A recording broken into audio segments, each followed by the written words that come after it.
ಹಾಡಲು ಬಯಸುವನಾಗಿನ ಎಲ್ಲರಿಗೂ ಗೊತ್ತಿದ್ದಂಥ ಹಾಡು ಸ್ತೋತ್ರము ಸ್ತುತಿ స్తోత్రము చెల్లించుడు యేసుకే రాజాది రాజుడు దేవాది దేవుడు ಸ್ತುతుల ಕೃಪಾತುಡು ಎಂಬ ಹಾಡನ್ನು ಹಾಡಿ ದೇವರ ನಾಮವನ್ನು ಬೆಳಗಿನ ಸಮಯದಲ್ಲಿ ಎಲ್ಲರೂ ಕೃತಜ್ಞತ ಹೃದಯದೊಡನೆ ಆತನಿಗೆ ಕರ್ತನು ಮಾಡಿದ ಎಲ್ಲ ಉಪಕಾರಗಳನ್ನು ನೆನೆಸಿ ಎಲ್ಲ ಕರೆಗಳನ್ನು ತಟ್ಟುತ್ತಾ ಸಂತೋಷದಿಂದ ಆತನಿಗೆ ಮಾತ್ರ ಮಹಿಮೆಯನ್ನು ಸಲ್ಲಿಸುತ್ತೇವೆ.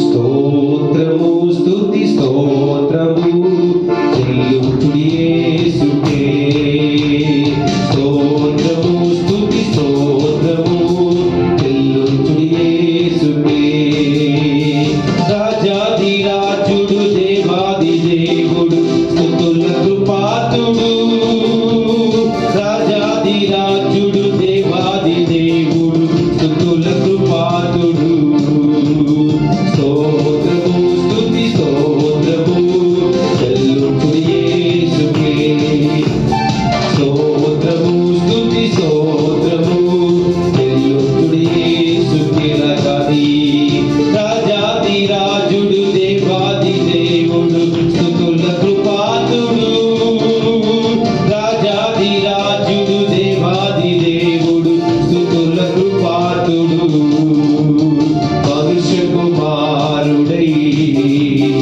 మనుజుల పాపముకై మహిలో వెలసెను మరణించి లేచెను మనుష్య కుమారుడై మనుజుల పాపముకై మహిలో వెలసెను మరణించి లేచెను మహిమ స్వరూపుడు మహిమ స్వరూపుడు స్తోత్రము స్తుతి స్తోత్రము చెల్లించుడి యేసుకే స్తోత్రము స్తుతి స్తోత్రము చెల్లించుడి యేసుకే రాజాది రాజుడు దేవాది దేవుడు స్తుతులకు పాత్రుడు రాజాది రాజుడు దేవాది దేవుడు స్తుతులకు పాత్రుడు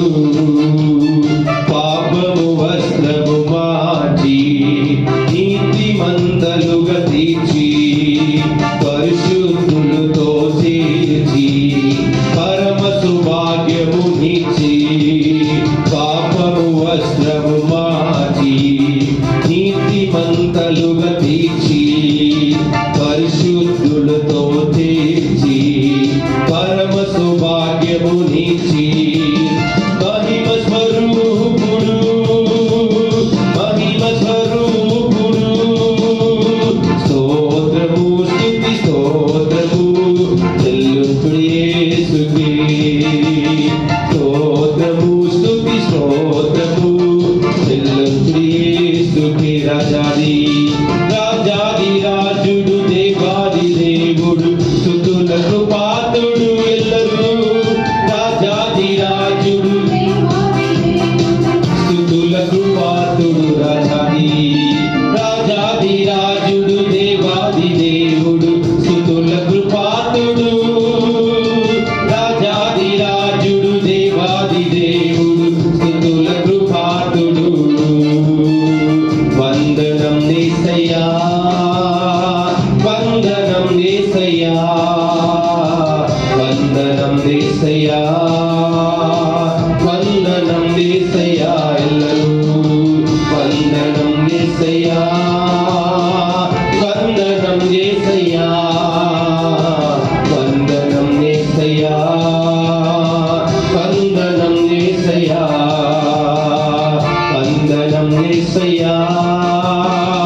ನಾಮವನ್ನು ಹಾಲೆಲೂಯ. ಸ್ತೋತ್ರ ದೇವರೇ, ನಿಮಗೆ ವಂದನೆಗಳನ್ನು ಸಲ್ಲಿಸುತ್ತೇವೆ. Hallelujah, hallelujah. ಶ್ರೀ ಯೇಸು ನಾಮ ಅತಿಶಯ ನಾಮ, ಪಾಪಿಗೆ ಪಾದ ನಾಮ, ಪಾಪ ಪರಿಹಾರಕ್ಕಾಗಿ ಪಾಪಿಗಳ ಹುಡುಕಿ ಧರಣಿಗೆ ಬಂದ ನಾಮ, ಪಾಪರಹಿತ ಜೀವಿತಾದಿ ಮಾದರಿಯ ತೋರಿಸಿದ ಪರಿಶುದ್ಧವಾದ ಪುಣ್ಯ ನಾಮವನ್ನು ಎಲ್ಲರೂ ಬೆಳಗಿನ ಸಮಯದಲ್ಲಿ ನಮ್ಮ ಪಾಪ ಶಾಪಗಳಿಗಾಗಿ ಪರಲೋಕವನ್ನು ತ್ಯಜಿಸಿ ಭೂಲೋಕಕ್ಕೆ ನಮಗೋಸ್ಕರ ಪ್ರಾಣವನ್ನು ತ್ಯಾಗ ಮಾಡಿದ ತ್ಯಾಗಮಯನಿಗೆ ಈ ಬೆಳಗಿನ ಸಮಯದಲ್ಲಿ ಎಲ್ಲರೂ ಹೃದಯದ ಅಂತರಾಳದಿಂದ ಕರ್ತನು ಮಾಡಿದ ಉಪಕಾರಗಳನ್ನು ನೆನೆಸಿ ಆತನು ಎಲ್ಲ ನಾಮದಲ್ಲಿಯೂ ಮೇಲಾದ ನಾಮ ಯೇಸುವಿನ ನಾಮ, ಎಲ್ಲ ತಲೆಮಾರುಗಳು ಎಂದೆಂದು ಹೊಗಳುವ ನಾಮ ಯೇಸುವಿನ ನಾಮ. ಆತನ ನಾಮವನ್ನು ಹರ್ಷದಿಂದ ಎಲ್ಲ ಉಲ್ಲಾಸದಿಂದ ಆತನ ನಾಮವನ್ನು ಕರೆಗಳನ್ನು ತಟ್ಟುತ್ತಾ ಮಹಿಮೆ ಪಡಿಸುವ ಪ್ರಿಯರೇ. ಹಾಲೆಲೂಯ. ಶ್ರೀ ಯೇಸು ನಾಮ ಅತಿಶಯ ನಾಮ, ಪಾಪಿಗೆ ಪದ ನಾಮ.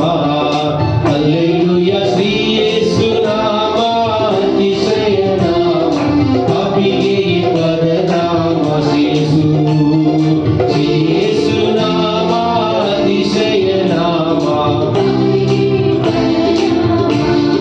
ಹಲ್ಲೆಲೂಯ. ಶ್ರೀ ಯೇಸು ನಾಮ ಅತಿಶಯ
ನಾಮ ಪಾಪಿಗೆ ಪರನಾಮ ಹಲ್ಲೆಲೂಯ ಶ್ರೀ ಯೇಸು ನಾಮ ಅತಿಶಯ ನಾಮ ಪಾಪಿಗೆ ಪರನಾಮ ಹಲ್ಲೆಲೂಯ ಶ್ರೀ ಯೇಸು ನಾಮ ಅತಿಶಯ ನಾಮ ಪಾಪಿಗೆ ಪರನಾಮ ಹಲ್ಲೆಲೂಯ ಶ್ರೀ ಯೇಸು ನಾಮ ಅತಿಶಯ ನಾಮ ಪಾಪಿಗೆ ಪರನಾಮ ಹಲ್ಲೆಲೂಯ ಶ್ರೀ ಯೇಸು ನಾಮ ಅತಿಶಯ ನಾಮ ಪಾಪಿಗೆ ಪರನಾಮ.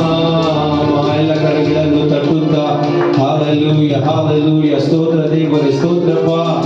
ಅಪ್ಪ ನಮ್ಮೊಂದಿಗೆ ಇರುವಾಗಲೇ ನಿನ್ನ ನಾಮವನ್ನು ಘನಪಡಿಸುತ್ತೇವೆ. ಹಾಲೆಲೂಯ ಸ್ತೋತ್ರಪ್ಪ ಸ್ತೋತ್ರ ದೇವರೇ ಸ್ತೋತ್ರಪ್ಪ. Hallelujah hallelujah. ದೇವರು ನಮಗೆ ಆಶ್ರಯ ದುರ್ಗವಾಗಿದ್ದಾನೆ. ಸಂಕಷ್ಟದಲ್ಲಿ ಆತನು ನಮಗೆ ಸಿದ್ಧ ಸಹಾಯಕನಾಗಿದ್ದಾನೆ. ಹಸಿರುಗಾವಲುಗಳಲ್ಲಿ ನಮ್ಮನ್ನು ಮೇಯಿಸುವ ದೇವರು, ತಂಪಾದ ಬುಗ್ಗೆಯಿಂದ ನಮ್ಮನ್ನು ದಾಹವನ್ನು ತೀರಿಸುವ ದೇವರು, ನನ್ನ ಪ್ರಾಣವನ್ನು ಉಜ್ಜೀವಿಸ ಮಾಡುವ ದೇವರು ನಮ್ಮೊಂದಿಗೆ ಇರುವಾಗ ಆತನ ನಾಮವನ್ನು ಎಲ್ಲ ಕರಗಳನ್ನು ತಟ್ಟುತ್ತಾ ಇದುವರೆಗೂ ಈ ಕ್ಷಣದವರೆಗೂ ನಮ್ಮನ್ನು ಕಣ್ಮಣಿಯ ಹಾಗೆ ಕಾದು ಬಂದ ದೇವಾದಿ ದೇವರಿಗೆ ಆತನ ನಾಮವನ್ನು ಮಾತ್ರ ಘನಪಡಿಸೋಣ. ನನ್ನ ಮನವೇ ಯೆಹೋವನನ್ನು ಕೊಂಡಾಡು, ನನ್ನ ಸರ್ವೇಂದ್ರಿಗಳೇ ಆತನ ಪವಿತ್ರ ನಾಮವನ್ನು ಕೀರ್ತಿಸಿರಿ. ಕರ್ತನು ಮಾಡಿದಂಥ ಉಪಕಾರಗಳನ್ನು ಒಂದನ್ನು ಮರೆಯದಂತೆ ಆತನಿಗೆ ಕೃತಜ್ಞತೆ ಉಳ್ಳವರಾಗಿ ಮಹಿಮೆಯನ್ನು ಸಲ್ಲಿಸೋಣ. ನಾವು ಕೀರ್ತನೆ 103ರಲ್ಲಿ ನಾವು ನೋಡುತ್ತೇವೆ. ಎಲ್ಲರೂ ಕರಗಳನ್ನು ತಟ್ಟುತ್ತಾ, ಎಲ್ಲರಿಗೂ ಗೊತ್ತಿರ್ತಕ್ಕಂಥ ಹಾಡು ನಮ್ಮೊಂದಿಗೆ ಸೇರಿ ಕರಗಳನ್ನು ತಟ್ಟುತ್ತಾ ಆತನ ನಾಮವನ್ನು ಮಾತ್ರ ಮಹಿಮೆ ಪಡಿಸೋಣ. ಹಾಲೆಲೂಯ. ದೇವರು ನನಗೆ ಆಶ್ರಯ ದುರ್ಗ, ಸಂಕಟದಲ್ಲಿ ಸಿದ್ಧ ಸಹಾಯಕ, ಕಡಲಲ್ಲಿ ಗುಡ್ಡಗಳು ಮುಳುಗಿದರು ಭಯವಿಲ್ಲ, ಈ ಭೂಮಿ ಅಳಿದರು ನನಗೇನು ಭಯವಿಲ್ಲ. ದೇವರು ನನಗೆ ಆಶ್ರಯ ದುರ್ಗ, ಹಸಿರಗಾವಲಲ್ಲಿ ನನ್ನನ್ನು ಮೇಯಿಸುವನು, ತಪ್ಪರ ಬುಗ್ಗೆಯಿಂದ ದಾಹವ ತಣಿಸುವನು. ಹಸಿರಗಾವಲಲ್ಲಿ ನನ್ನನ್ನು ಮೇಯಿಸುವನು, ತಪ್ಪರ ಬುಗ್ಗೆಯಿಂದ ದಾಹವ ತಣಿಸುವನು. ಎಲ್ಲರೂ ನನ್ನ ಪ್ರಾಣವನ್ನು ಉಜ್ಜೀವಗೊಳಿಸುವನು, ನನ್ನ ಪ್ರಾಣವನ್ನು ಉಜ್ಜೀವಗೊಳಿಸುವನು, ಉಜ್ಜೀವಗೊಳಿಸುವನು. ದೇವರು ನನಗೆ ಆಶ್ರಯ ದುರ್ಗ, ಸಂಕಟದಲ್ಲಿ ಸಿದ್ಧ ಸಹಾಯಕ, ಕಡಲಲ್ಲಿ ಗುಡ್ಡಗಳು ಮುಳುಗಿದರು ಭಯವಿಲ್ಲ, ಈ ಭೂಮಿ ಅಳಿದರು ನನಗೇನು ಭಯವಿಲ್ಲ. ದೇವರು ನನಗೆ ಆಶ್ರಯ ದುರ್ಗ, ವೈರಿಗಳ ಎದುರಲ್ಲಿ ಔತಣ ಬಡಿಸುವರು, ತನ್ನಯ ಶಿರದಲ್ಲಿ ತೈಲವ ಹಚ್ಚುವರು. ವೈರಿಗಳ ಎದುರಲ್ಲಿ ಔತಣ ಬಡಿಸುವರು, ತನ್ನಯ ಶಿರದಲ್ಲಿ ತೈಲವ ಹಚ್ಚುವರು. ಜೀವಮಾನವೆಲ್ಲ ಜೀವಮಾನವೆಲ್ಲ ಶುಭವ ನೀಡುವರು, ಜೀವಮಾನವೆಲ್ಲ ಕೃಪೆಯ ತೋರುವನು, ಕೃಪೆಯ ತೋರುವನು. ದೇವರು ನನಗೆ ಆಶ್ರಯ ದುರ್ಗ, ಸಂಕಟದಲ್ಲಿ ಸಿದ್ಧ ಸಹಾಯಕ, ಕಡಲಲ್ಲಿ ಗುಡ್ಡಗಳು ಮುಳುಗಿದರು ಭಯವಿಲ್ಲ, ಈ ಭೂಮಿ ಅಳಿದರು ನನಗೇನು ಭಯವಿಲ್ಲ.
உம்மைத்தான் நேசிக்கிறேன்.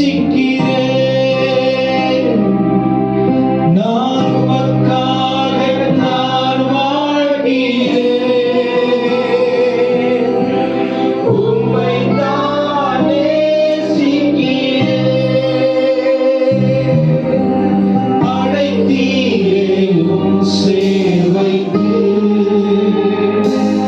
என்னை அழைத்தீரே உம் சேவைக்கு. அதை நான் மறப்பேனோ, அதை நான் மறப்பேனோ.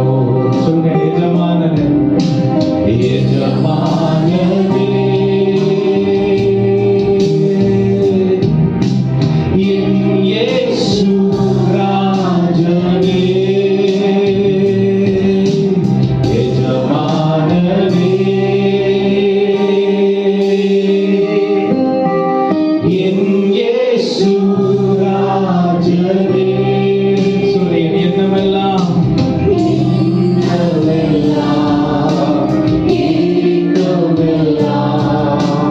உம் சித்தம் செய்வதுதானே. என் எண்ணமெல்லாம் ஏக்கமெல்லாம் உம் சித்தம் செய்வதுதானே. எஜமானனே, எஜமானனே, என் இயேசு ராஜனே. உயிர் வாழும் நாட்களெல்லாம், உயிர் வாழும் நாட்களெல்லாம். ஒரு ஆண்டவர் வார்த்தை இந்த காலை வேளையில என்ன வந்தாலும் ஆண்டவரே, உம்மை உறுதியாய் பற்றிக் கொண்டு இந்த வாழ்க்கையை உமக்கு அர்ப்பணித்து வாழும் நாட்களெல்லாம் ஓடி ஓடி உழைத்தீருவேன். அழைத்தீரே உம் சேவைக்கு,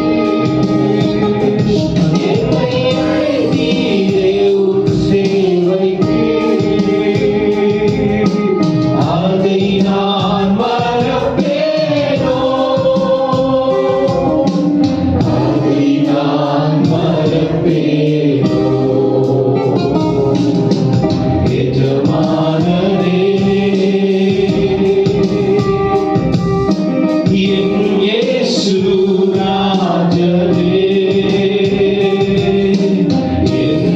எண்ணமெல்லாம் ஏக்கமெல்லாம் உம் சித்தம் செய்வதுதானே.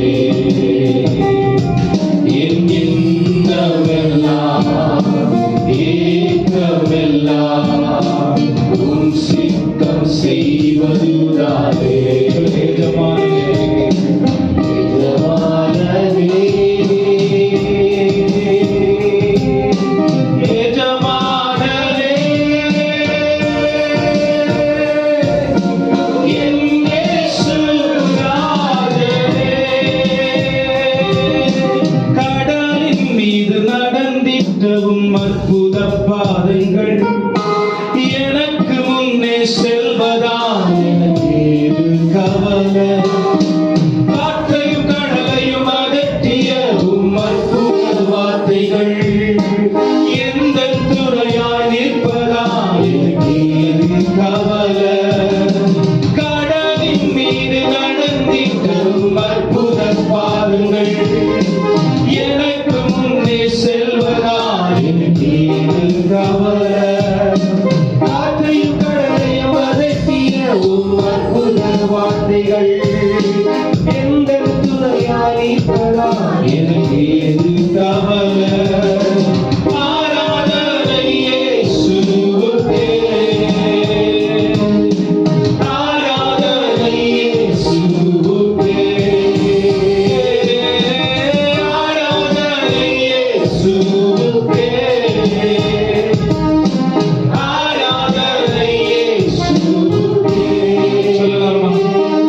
நீர் சொன்னால் போதும் செய்வேன், நீர் காட்டும் வழியில் நடப்பேன், உம் பாதம் ஒன்றை பிடிப்பேன் என் நண்பர் இயேசுவே நீ சொன்னால் போதும் செய்வேன் மாற்றும் வழியில் நடப்பேன் உன் பாதம் ஒன்றை பிடிப்பேன் என் நண்பர் இயேசுவே பாதை எல்லாம் அந்தகாரம் சூழ்ந்து கொண்டாலும் பாதை காட்ட கர்த்தருண்டு பயமே இல்லையே பாவம் சேவை தொடர்ந்து வந்து சூழ்ந்து கொண்டாலும் பாதுகாக்க கர்த்தருண்டு பயமே இல்லையே ஆராதனை இயேசுவுக்கே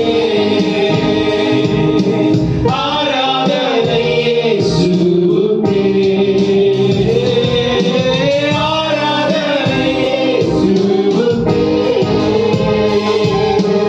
ஆராதனை இயேசுவுக்கே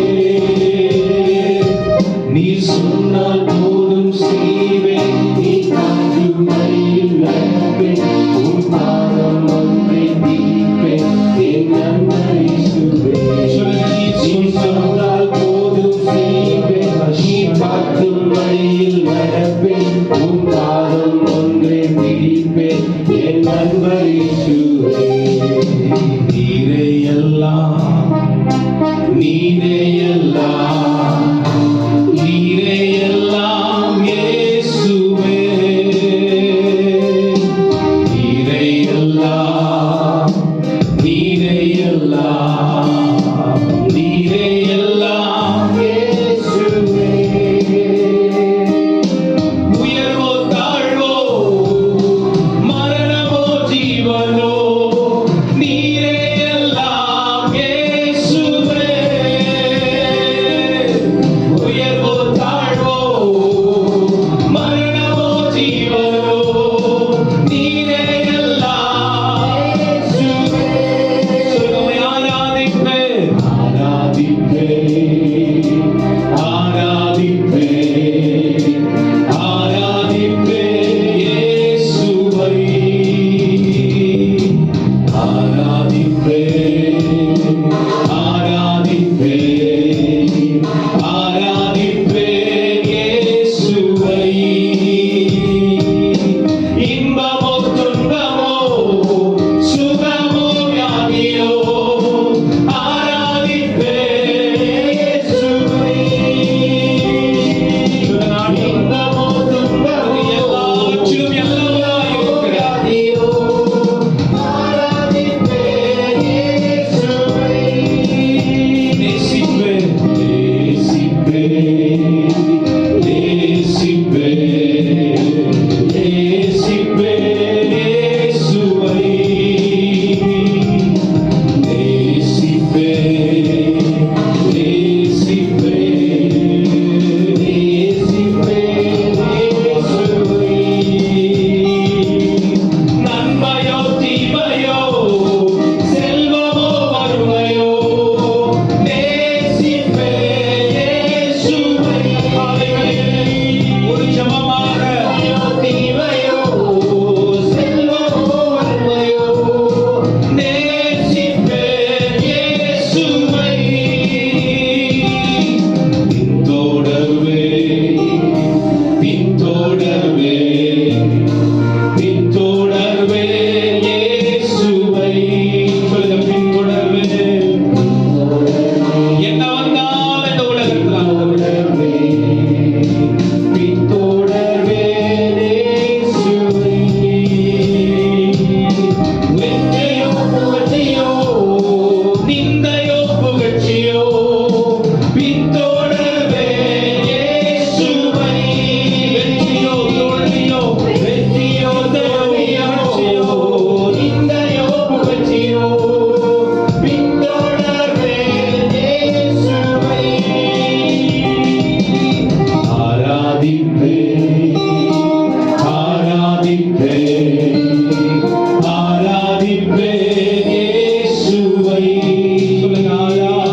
சூழ்நிலைகள் இருக்கிறத பார்த்து உமக்கு நாங்கள் ஆண்டவரே முக்கியத்துவத்தை கொடுக்காதபடிக்கு யோபு எல்லா சூழ்நிலையிலும் ஆண்டவரை முன்னிலைப்படுத்தினதுனால ஆண்டவர் அவனுக்காக வழக்காடினார் என்று வேதம் சொல்லுகிறது. தாவீதும் கூட எல்லாவற்றிலும் தேவனுடைய வீட்டில் அவன் உண்மையுள்ளவனாய் இருந்தபடியினாலே ஆண்டவர் அவருடைய இதயத்திற்கு ஏற்றவர் என்று சொல்லுகிறார். நாம் காலை வேளையிலே எந்த நிலையில் இருக்கிறோம்? பிரியமான உன்னதத்தில் உட்கார்ந்த கண்களை மூடி சொல்லுங்க. ஓ மக்கு மகிமை செலுத்துகிற ஆண்டவர், உம்மை அல்லாமல் யாரை நான் நேசிப்பேன்? உமக்காக அல்லாமல் யாருக்காக வாழுவேன்? உம்மை அல்லாமல் யாரை நான் நேசிப்பேன்? நம்முடைய வாழ்க்கையின் ஆசீர்வாதத்தின் துவக்கம் அவர் மட்டும்தான். நம்புங்கப்பா உங்க பிள்ளையை, நம்புங்கப்பா உங்க பிள்ளையை, நம்புங்கப்பா உங்க பிள்ளையை. கரங்களை தட்டி சொல்ல முடியுமா? உம்மை பாடாத, உம்மை பாடாத நாட்களும் இல்லையே, உம்மை தேடாத நாட்களும் இல்லையே, உம்மை பாடாத நாட்களும் இல்லையே, உம்மை தேடாத நாட்களும் இல்லையே. வெள்ளியை புடமிடும் போல என்னை புடமிட்டே, வெள்ளியை புடமிடும் போல என்னை புடமிட்டே, அதனால் நான் சுத்தமாவேன். பொன்னாக விளங்க செய்வீரே, அதனால் நான் சுத்தமாவேன். பொன்னாக விளங்க செய்வீரே, உம்மை பாடாத நாட்களும் இல்லையே, உம்மை தேடாத நாட்களும் இல்லையே, உம்மை பாடாத நாட்களும் இல்லையே, உம்மை தேடாத நாட்களும் இல்லையே. உம்மை அல்லாமல் யாரை நான் நேசிப்பேன்? உமக்காக அல்லாமல் யாருக்காக வாழ்வேன்? உம்மை அல்லாமல் யாரை நான் நேசிப்பேன்? உமக்காக அல்லாமல் யாருக்காக வாழ்வேன்? நம்புங்கப்பா உங்கள் பிள்ளையை, நம்புங்கப்பா உங்கள் பிள்ளையை, நம்புங்கப்பா உங்கள் பிள்ளையை, நம்புங்கப்பா உங்கள் பிள்ளையை. உம்மை பாடாத நாட்களும் இல்லையே, உம்மை தேடாத நாட்களும் இல்லையே, உம்மை பாடாத நாட்களும் இல்லையே, உம்மை தேடாத நாட்களும் இல்லையே.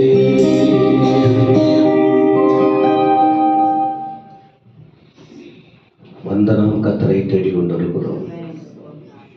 ஒன்றே எனக்கு தெரியும், ஒரு கூட்டம் தேவ பயம் இருக்கிறது, அநேகருக்கு தேவ பயம் இல்லை. தேவ பயத்தின் உச்சகட்டம், தேவனுக்கு பயப்படாதவர்களின் உச்சகட்டம் என்ன தெரியுமா? தேவ கோபம் வெளிப்படும். வசனத்தில் அப்படிதான் படிக்கிறோம். இரக்கமுள்ள தேவன் தான், கூடவே தேவ கோபம் வெளிப்பட்டு கொண்டிருக்கிறது. எனவே வருகிறவர்கள் வாழப் போகிறார்கள், பாடுகிறவர்கள் பரலோகம் போகப் போகிறார்கள்.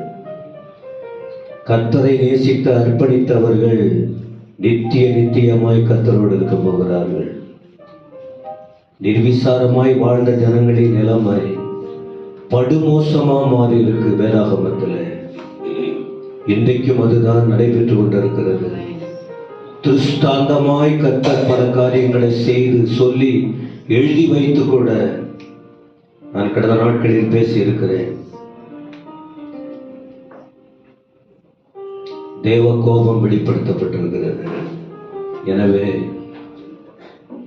தேவனை தேடி வந்த நாம் இன்னும் ஆழமாய் கர்த்தரை துதித்து ஆராதித்து மகிமைப்படுத்த, இலங்கையில் பாருங்கள், இலங்கையே வெள்ளத்தில் மூழ்கி இருக்கிறது போல பார்க்கிறோம். இந்தியா பல இடங்களில் இயற்கை பேரழிவு, வழக்கத்துக்கு மாறான எல்லா நிலையும் மாறுகிறது. தேவ கோபம் அதிகரிச்சுக்கிட்டு இருக்கு. ஏன் இன்னைக்கு குடும்பங்களும் ஜனங்களும் பாதுகாக்கப்படுகிறார்கள்? கர்த்தருடைய இரக்கம். ஒரு கூட்ட ஜனம் கர்த்தரை தேடுறதுனால, தேவ வார்த்தைக்கு நடுங்கி உண்மையா கர்த்தரை தேடுறதுனால. எனவே உலகத்தின் பாதுகாப்பு, இஸ்ரவேலின் பாதுகாப்பு, இந்தியாவின் பாதுகாப்பு, நம்முடைய அண்டை நாடுகள், அண்டை தேசங்கள் எல்லா அழிவிலிருந்து பாதுகாக்க, ஒரு துன்மார்க்கம் மட்டும் அழியல, பரிசுத்தவான்களும் அழிஞ்சு போறாங்க. தேவ பிள்ளைகளும் அந்த அழிவிலே தாக்கப்படுறாங்க. எனவே அந்த குறிப்பு சொல்லும் போதே இங்க இருக்கிறவங்க யோசிக்கணும். நாங்க மற்றவங்களுக்காக ஜெபம் பண்றோம், உண்மைதான். பிறருக்கு ஜெபிக்கிறதுக்கு முன்னே என்னை கூட நான் உணர்கிற ஆண்டவரே, ஊழியங்களுக்காய், சபைகளுக்காய், ஜனங்களுக்காய், பரிசுத்தவான்களுக்காய், தேசத்திற்காய், உலகத்திற்காய், எல்லாருக்காக, நம் சபைக்காய், தலைமை சபைக்காய், எல்லா காரியங்களுக்காக, பின்மாற்றமான மக்களுக்காக, கீழ்ப்படியாத மக்களுக்காக, வசனத்தை மறுதலித்து போகிற மக்களுக்காக, தேவனுக்கு கீழ்ப்படியாத மக்களுக்காக, பரலோகத்தின் அவசரத்தை புரியாமல் பாவத்தை பருகி வாழ்க்கையை அழித்து கொண்டிருக்கிற ஆண்கள், பெண்கள், அனைத்து மக்களை நினைத்து ஒட்டுமொத்தமா ஒருவரும் கெட்டு போகக்கூடாது என்பது தேவனுடைய நோக்கம். எனவே தெய்வீகத்தை உணர்ந்து மண்ணுக்காக, பொண்ணுக்காக, பொருளுக்காக, உலக ஆசைக்காக தெய்வீகத்தை, வசனத்தை, பரலோகத்தை, மகத்துவத்தை இழந்து போகாதபடிக்கு தேவன் அனைத்து கோடி மக்களுக்கும் உணர்வுள்ள இருதயம், உணர்வுள்ள இருதயத்தை கொடுத்து, நமக்கும் அந்த உணர்வுள்ள இருதயத்தை கொடுத்து நடந்த கரங்களை தட்டி ஒரு 2 நிமிஷம் நல்லா ஆவியானவர்களுக்கு விடைபெடுத்து எத்தனை பேர் ஜெபம் பண்ண முடியும்? கர்நாடகா அழியுதுன்னா நானும் பொறுப்பு, இந்தியா அழியுதுன்னா நீயும் பொறுப்பு. உண்மையை உணராமல், வசனத்தை அறியாமல், வாழ்க்கையை கர்த்தருக்கு ஒப்பு கொடுக்காமல் இருப்பதினால, இயேசுவின் நாமத்தினால், இயேசுவின் நாமத்தில், இயேசுவின் நாமத்தில், இயேசுவின் நாமத்தில் ஹாஸ்பிட்டல் இருக்கிற பிள்ளைகளுக்காக, வியாதி இருக்கிற பிள்ளைகளுக்காக, அப்பா ஸ்தோத்திரம். நான் என்னுடைய நிர்விசாரத்தால என் ஜனங்கள், என் சபை மக்கள், எங்க ஊர் மக்கள், என் சொந்தங்கள், என்னுடைய தனங்கள் தண்ணிக்குள்ள போகாம, நெருப்புக்குள்ள போகாம, அழிவை நோக்கி போகாம, துஷ்டரின் கையில மாட்டிக்கிட்டு மடிந்து போகாம, சத்துருவின் திட்டத்திற்கு அடிமையாய் போகாம, அதற்கு நான் காரணமாக இருக்காம என்னுடைய அழைப்பை உணர, எந்த அழைப்பை உணர, என்னுடைய வாழ்க்கையை புரிந்து கொள்ள, நாட்களை பயன்படுத்திக் கொள்ள, ஜபத்தில் விழுந்து கர்த்தரை பற்றி கொண்டு வாழ்ந்திட எங்களுக்கு அந்த கிருபை தாரு. கையை தட்டி சொல்லுங்க. சொன்னா கேட்காம இருக்கிற ஜனங்கள் உண்டு, கீழ்ப்படியாது இருக்கிற மக்கள் உண்டு. என்னாலதான், உங்களாலதான் தேசம் அழிந்து கொண்டு இருக்கிற ஜனங்கள் அழிஞ்சுக்கிட்டு இருக்காங்க. இதற்கு என்ன என்பது சிலர் நினைப்பாங்க. என்ன நான் கர்த்தரை தேடுறேன், நான் அழைச்சது, நான் வாழ்றேன்னு நினைக்கிறாங்க. நம்முடைய பாவம் தான் அநேகரை மண்ணுக்குள்ளே கொண்டு போகிறது என்பது வசனத்தை படிக்கும் போது புரிந்து கொள்ள முடியும். உங்கள் ஆத்துமாவை, எந்த ஆத்துமாவை காத்துக்கொள்ள இந்த காலை விடையில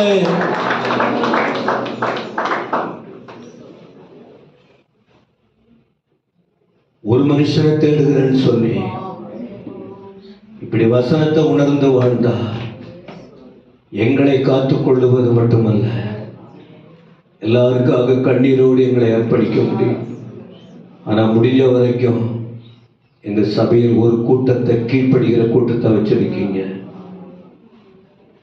அதனால்தான் எங்க சபை இதுவரைக்கும் காக்கப்படுது. தெய்வ உணர்வை புரிந்து கொள்ள உதவி செய்யும். தொடர்ந்து இடைப்படுவி. இயேசுவின் நாமத்தில் பிதாவே. ஆமென். ஹல்லேலூயா. நல்ல சத்தமா சொல்லுங்க. ஹல்லேலூயா. இன்னைக்கு ஒரு முக்கியமான யதார்த்தமாய் நாம் புரிந்து கொள்ளத்தக்க ஒரு விஷயத்தை, கிறிஸ்தவர்களாய் நாம் எதற்காக தெரிந்து கொள்ளப்பட்டிருக்கிறோம், எதற்காக இந்த பூமியில் தேவன் நம்மை வைத்திருக்கிறார் என்பதை நாம் அறிந்து கொள்ள வேண்டிய தேவை இருக்கிறது. ஏன்னா இது வாரம் வாரம் நமக்கு ஞாபகப்படுத்தப்படல அப்படின்னு சொன்னா, நாம் எதை பார்க்கிறோமோ அது சரி என்று நமக்கு தோன்றும். நம்முடைய பார்வைக்கு செவ்வையாய் இருக்கிற காரியம் அநேக நேரத்தில் தேவனுடைய பார்வைக்கு அதே நிலையில் இருக்காது. ஆமென்.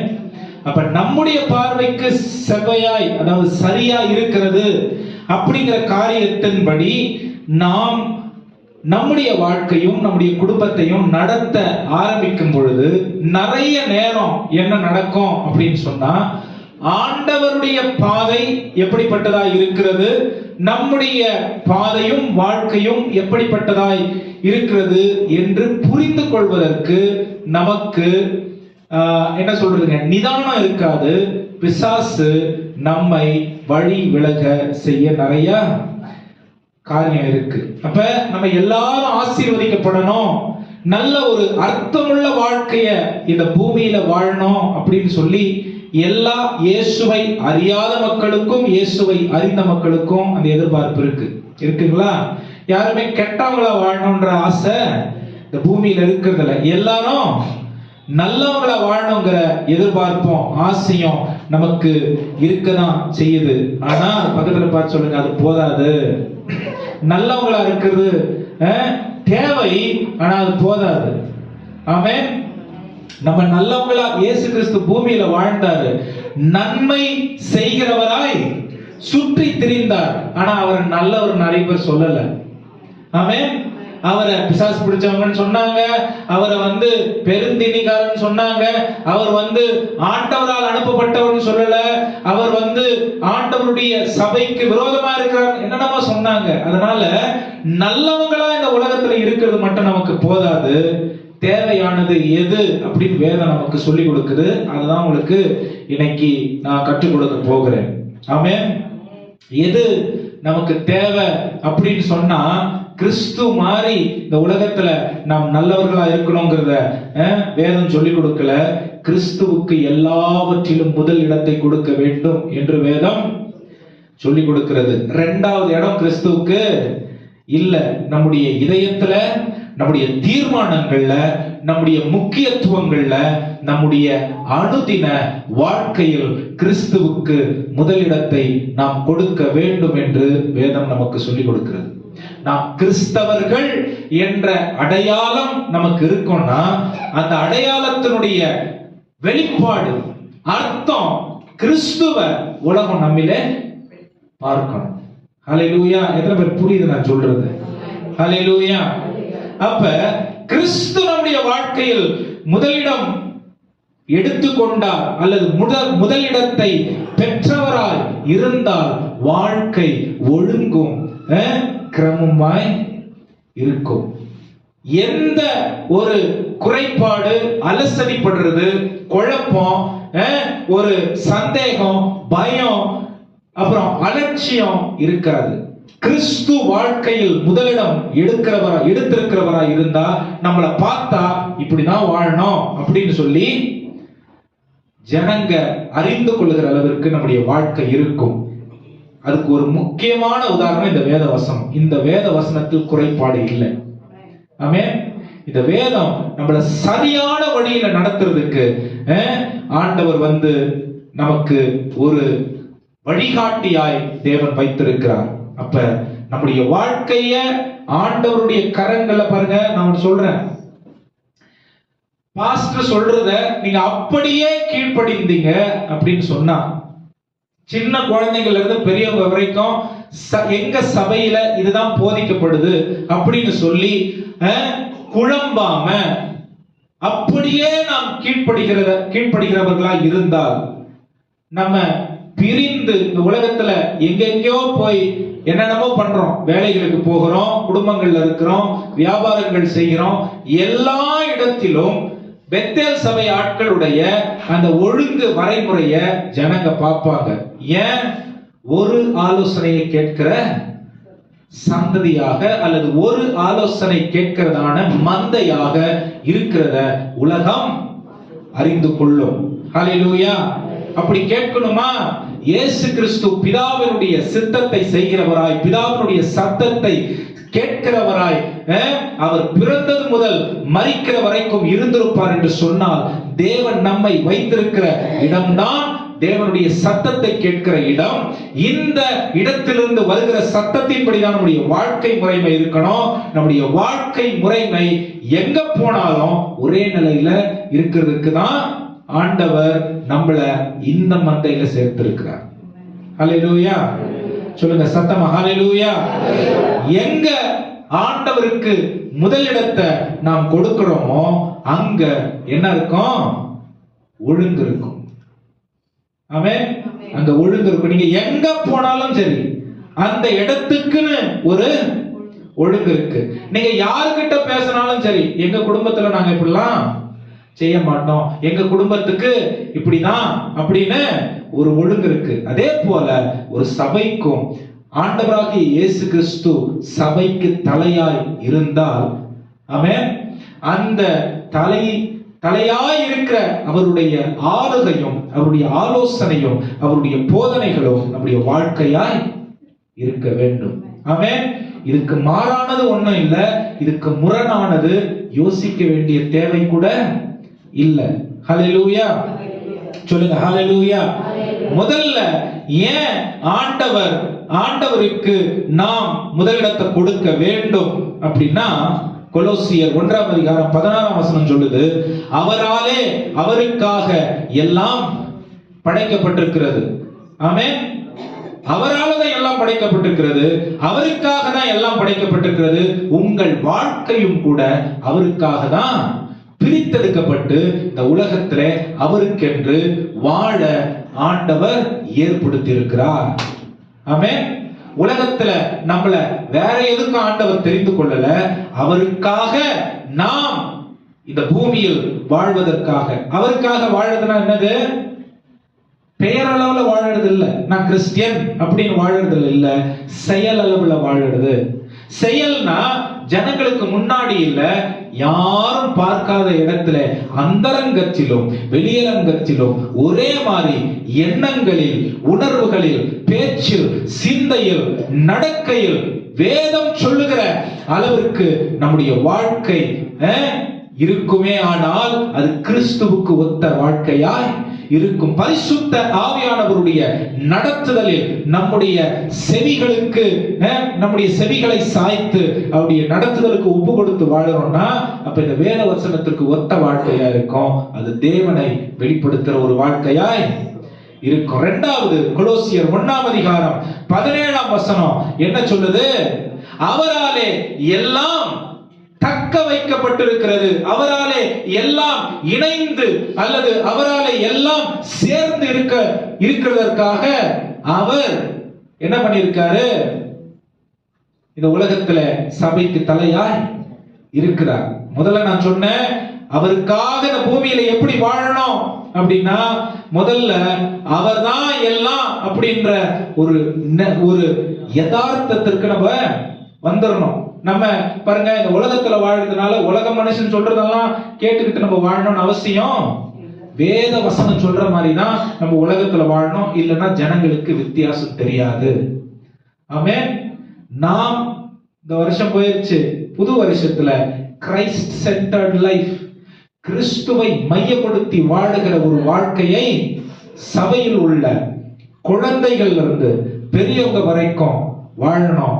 அது மட்டுமே நம்முடைய நோக்கமாய் இருக்க வேண்டும். ஹல்லேலூயா. அப்ப அவருக்காக தான் நாம் பிரித்தெடுக்கப்பட்டிருக்கிறோம். அவரால தான் நாம் சேர்ந்து ஒன்றாக இணைத்து வைக்கப்பட்டிருக்கிறோம். ஆமென். அது மட்டும் இல்ல, வெளிப்படுத்தல் விசேஷம் 19ஆம் அதிகாரம் 16ஆம் வசனம் சொல்லுது, அவர் நம்முடைய வாழ்க்கைக்கு ராஜாதி ராஜாவாய் இருக்கிறார். ஹல்லேலூயா. ராஜாதி ராஜாவாய் இருக்கிறார். அப்படின்னா அவருடைய ஆளுகை தான் என்னுடைய வாழ்க்கைக்கு கட்டளையாய் இருக்கிறது. அவர் என்ன சொல்றாரோ, எப்படி சொல்லுவார் ஆண்டவர் வந்து, என் மகளே இதை செய்யாத, என் மகனே அதை செய்யாத, அப்படி சொல்லுவாரா?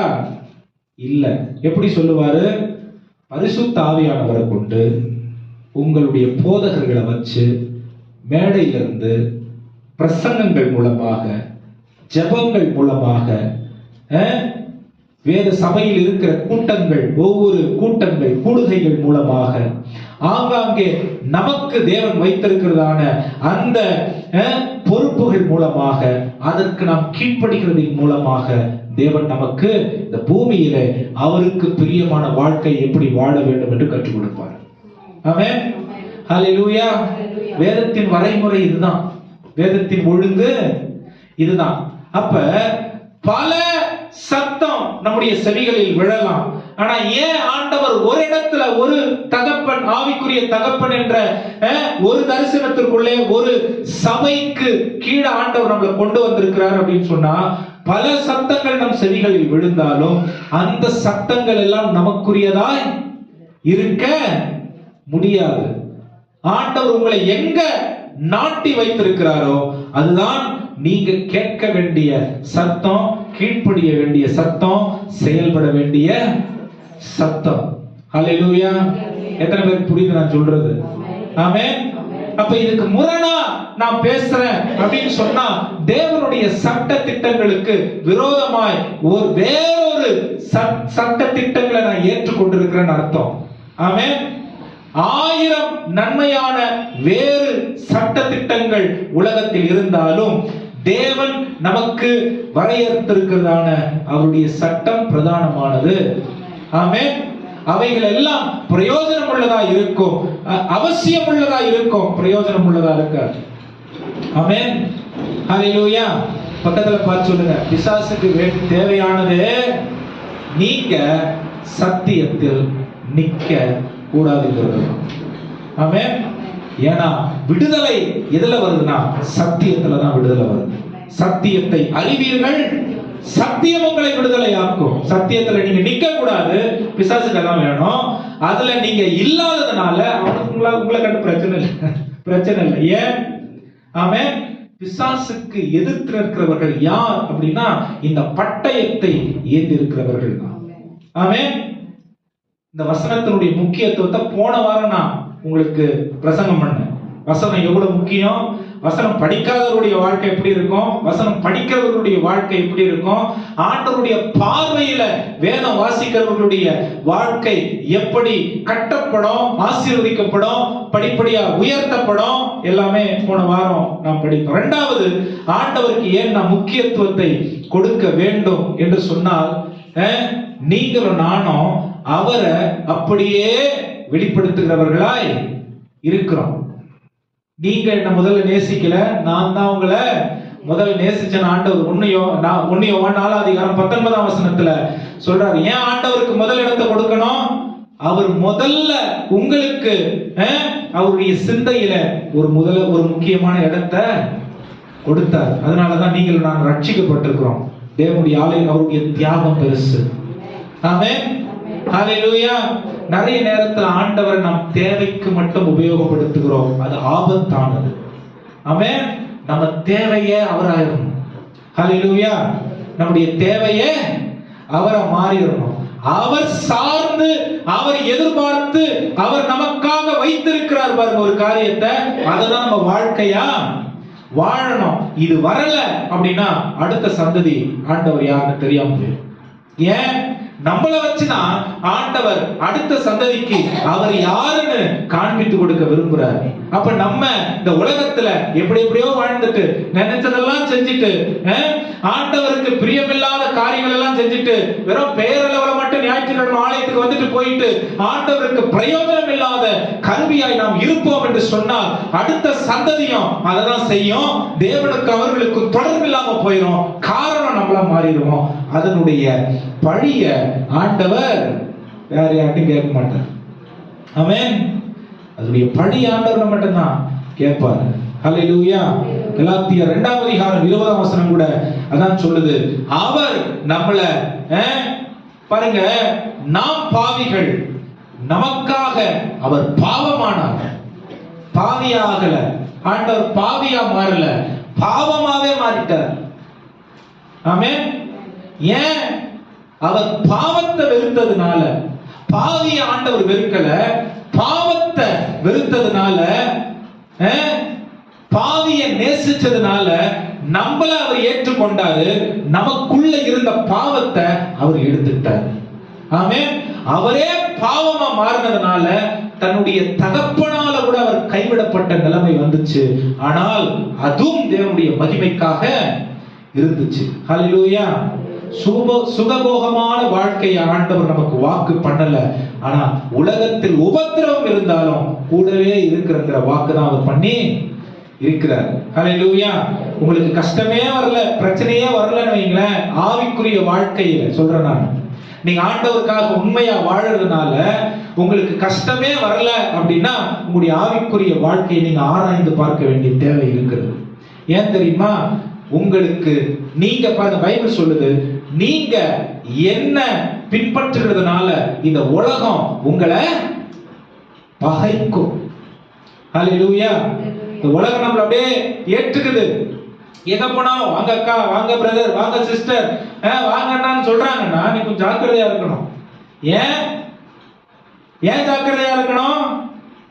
இயேசுவை நாம் ஏற்றுக்கொண்டதின் மூலம் உலகம் நம்மளை பகைக்கும்னு சொன்னா, உலகம் நம்மளை வரவேற்குதுன்னா நம்ம கொஞ்சம் ஜாக்கிரதையா இருக்கணும்.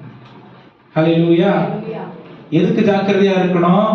நம்முடைய தேவனோடு கூட இருக்கிற உறவு, தேவனுடைய வார்த்தையின்படி வாழுகிற வாழ்க்கை, அவருடைய சித்தத்தின்படி செயல்படுகிற செயல், அவருடைய சத்தத்திற்கு செவி கொடுக்கிற கீழ்ப்படிதல், இதெல்லாம் நம்ம கிட்ட இல்லைன்னா உலகம் நம்மள வரவேற்கும்.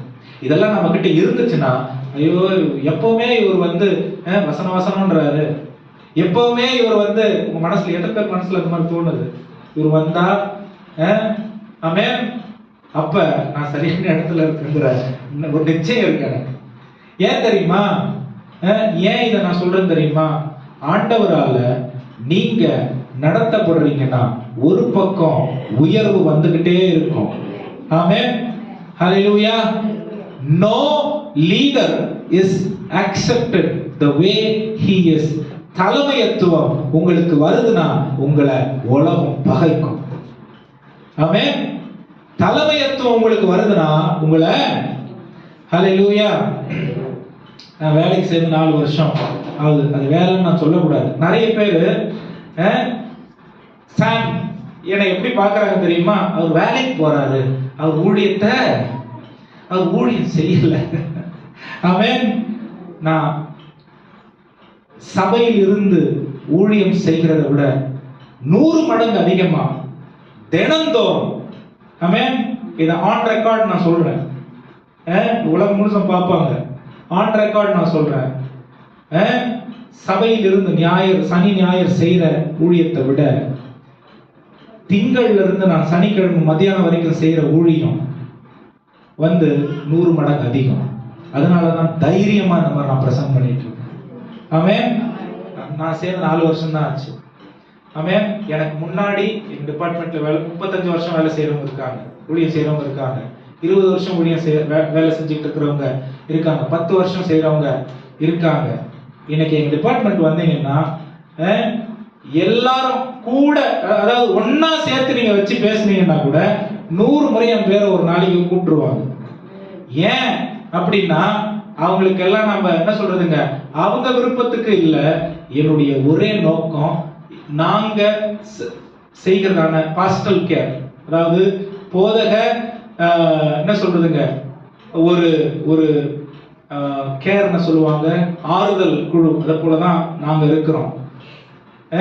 அதை சரியா இருக்கணுங்கிறதுக்காக என்னென்னலாம் செய்யணுமோ அதெல்லாம் நான் செய்யறேன். பேர் மட்டும்தான்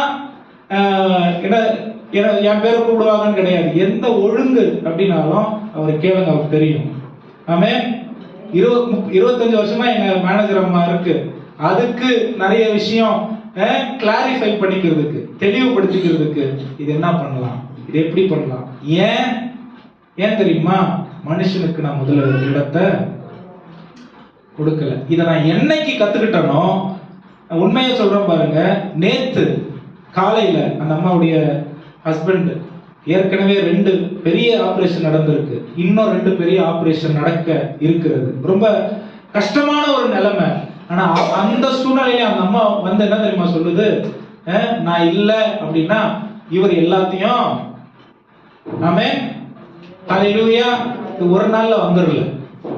ஆமென் ஒரு நாள்ல வந்துடல.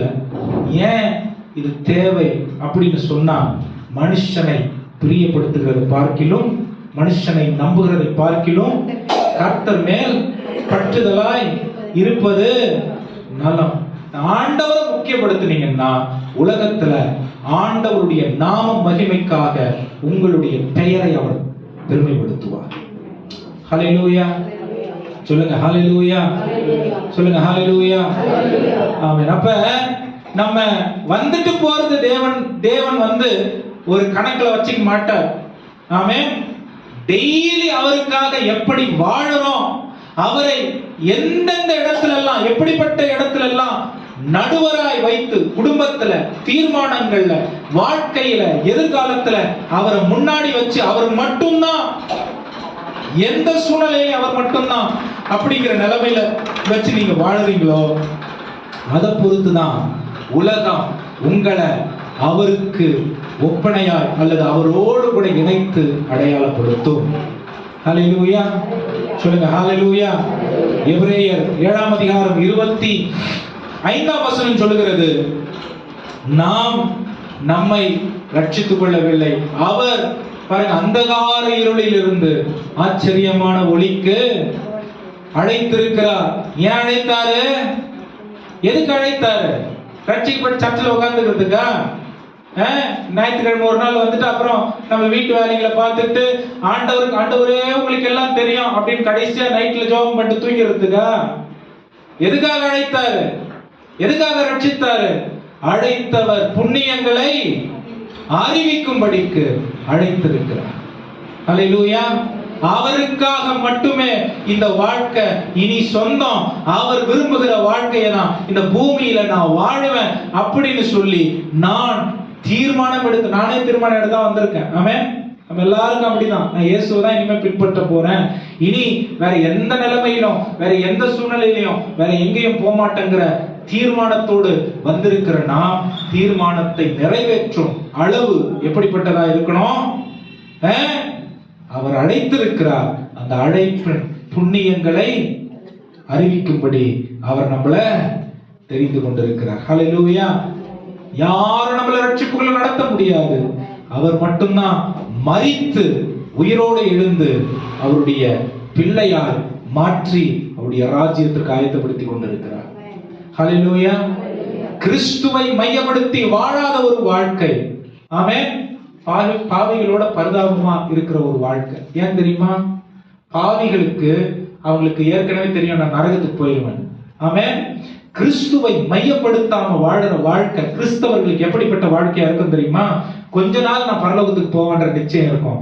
கொஞ்ச நாள் ஐயோ என்ன நடக்குமோ தெரியலையே, நான் பரலோகத்துக்கு போவேனா, நான் நரகத்துக்கு போவேனா, ஒரு நிச்சயமற்ற வாழ்க்கையாய் இருக்கும், ஒரு குழப்பமான வாழ்க்கையா இருக்கும். ஏன்?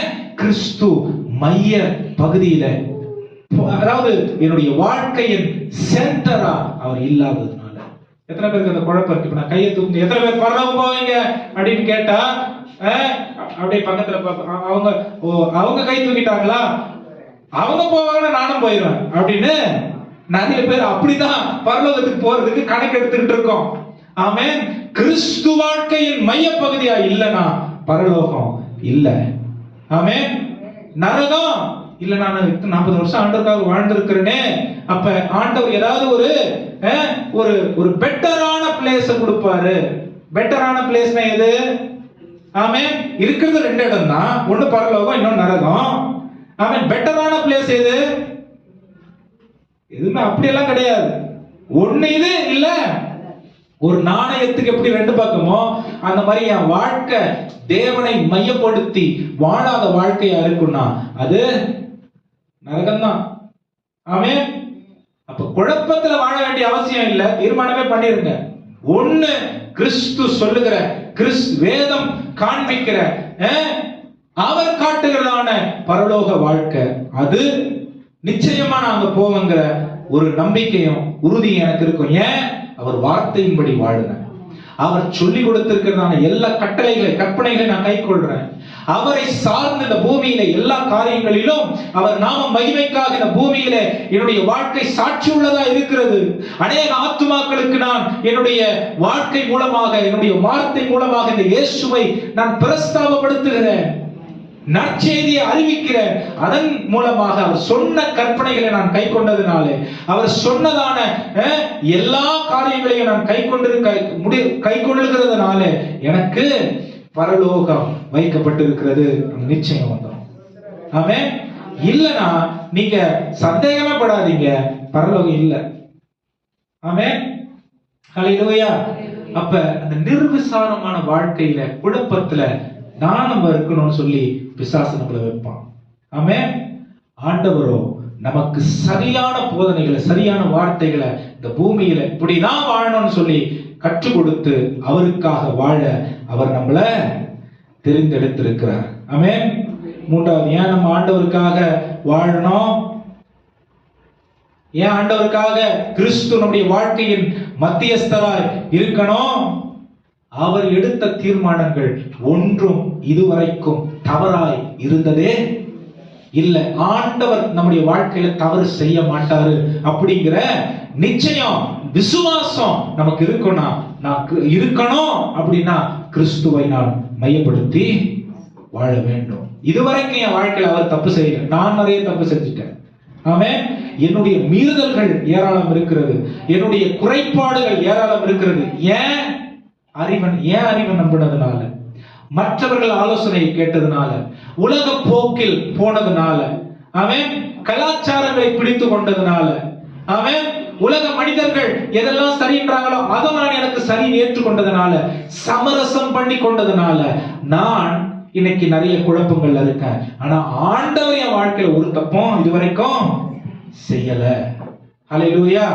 அப்ப அவர் சரியான வழியில நம்மளை நடத்துறாருன்னா, அவர் இந்த வாழ்க்கையை நடத்துறதுக்கு நான் அவருக்கு ஒப்பு கொடுத்துறணும். அதான் உண்டு. கொலோசியர் 1:18 வாசிச்சோம். ஆமென். அவர் தான் நல் மேய்ப்பனாய் நம்முடைய ஆத்துமாவை இளைப்பாறுதலுக்கு சேர்ப்பதற்கு உடையவராய் இருக்கிறார். ஹல்லேலூயா. அவர் நல்ல மேய்ப்பன். யோவான் 10:11 அதுதான் சொல்லுது.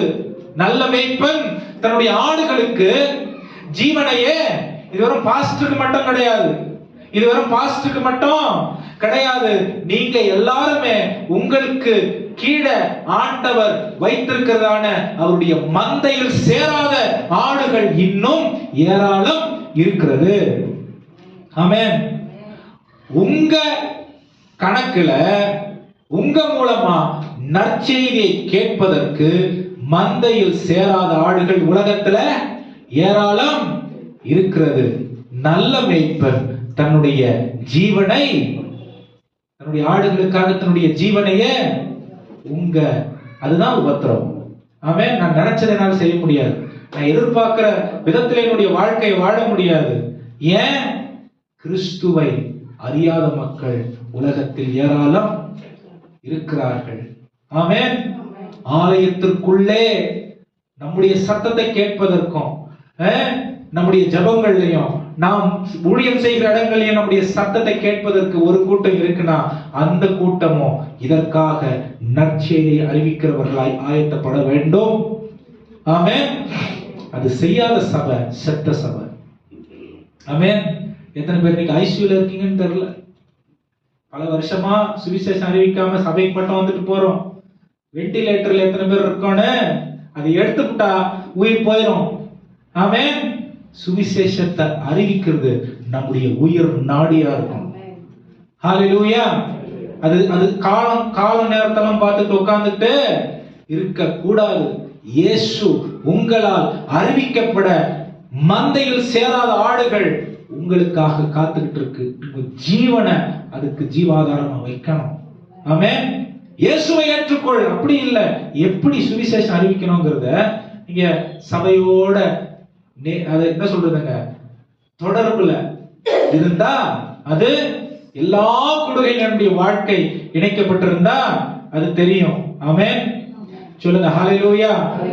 ஆண்டவராகிய தேவன் நமக்கு எல்லாவற்றுக்கும் முதன்மையானவரா மாறிடணும். ஹalleluya. மத்தேயு 6:33 என்ன சொல்லுது?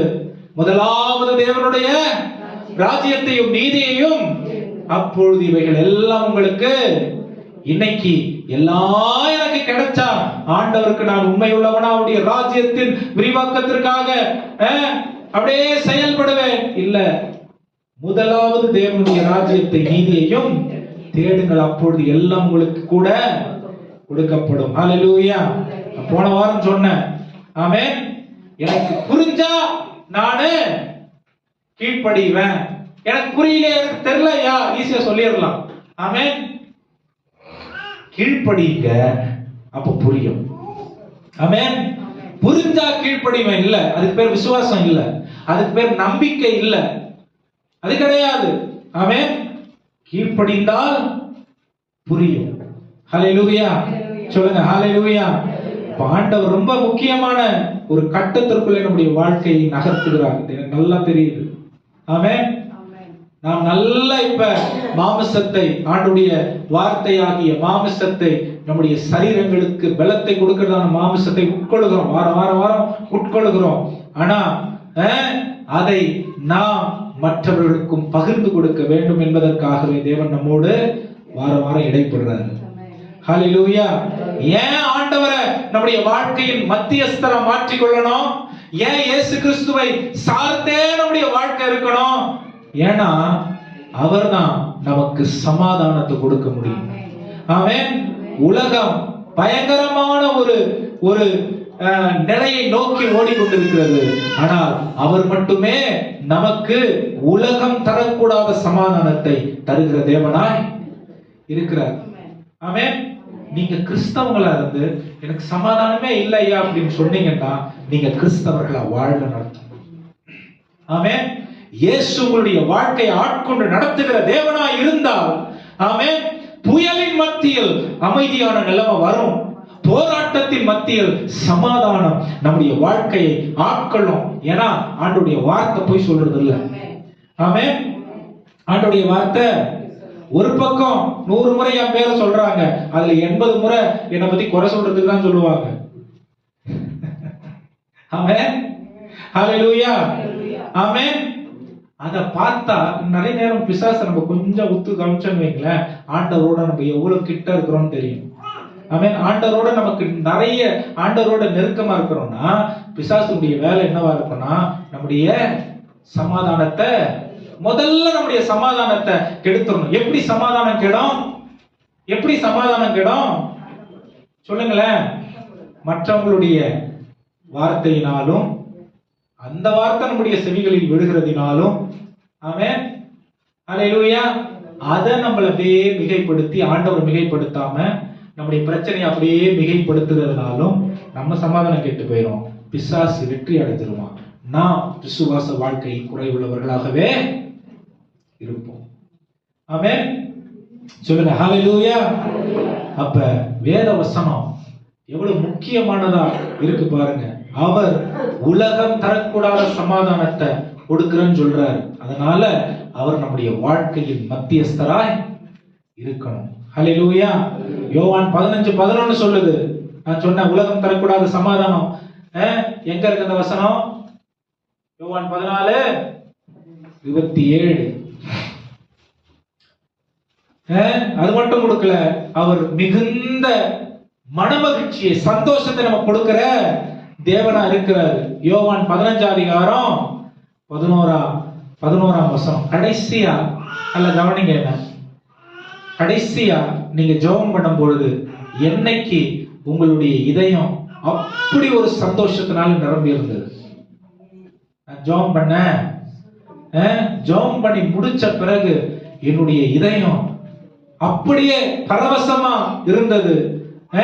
என் ஜெபத்துக்கு பிறகு என்னுடைய ஆராதனை ஆரம்பிச்சிருச்சு. நான் ஆண்டவரை துதித்து பாடினேன்.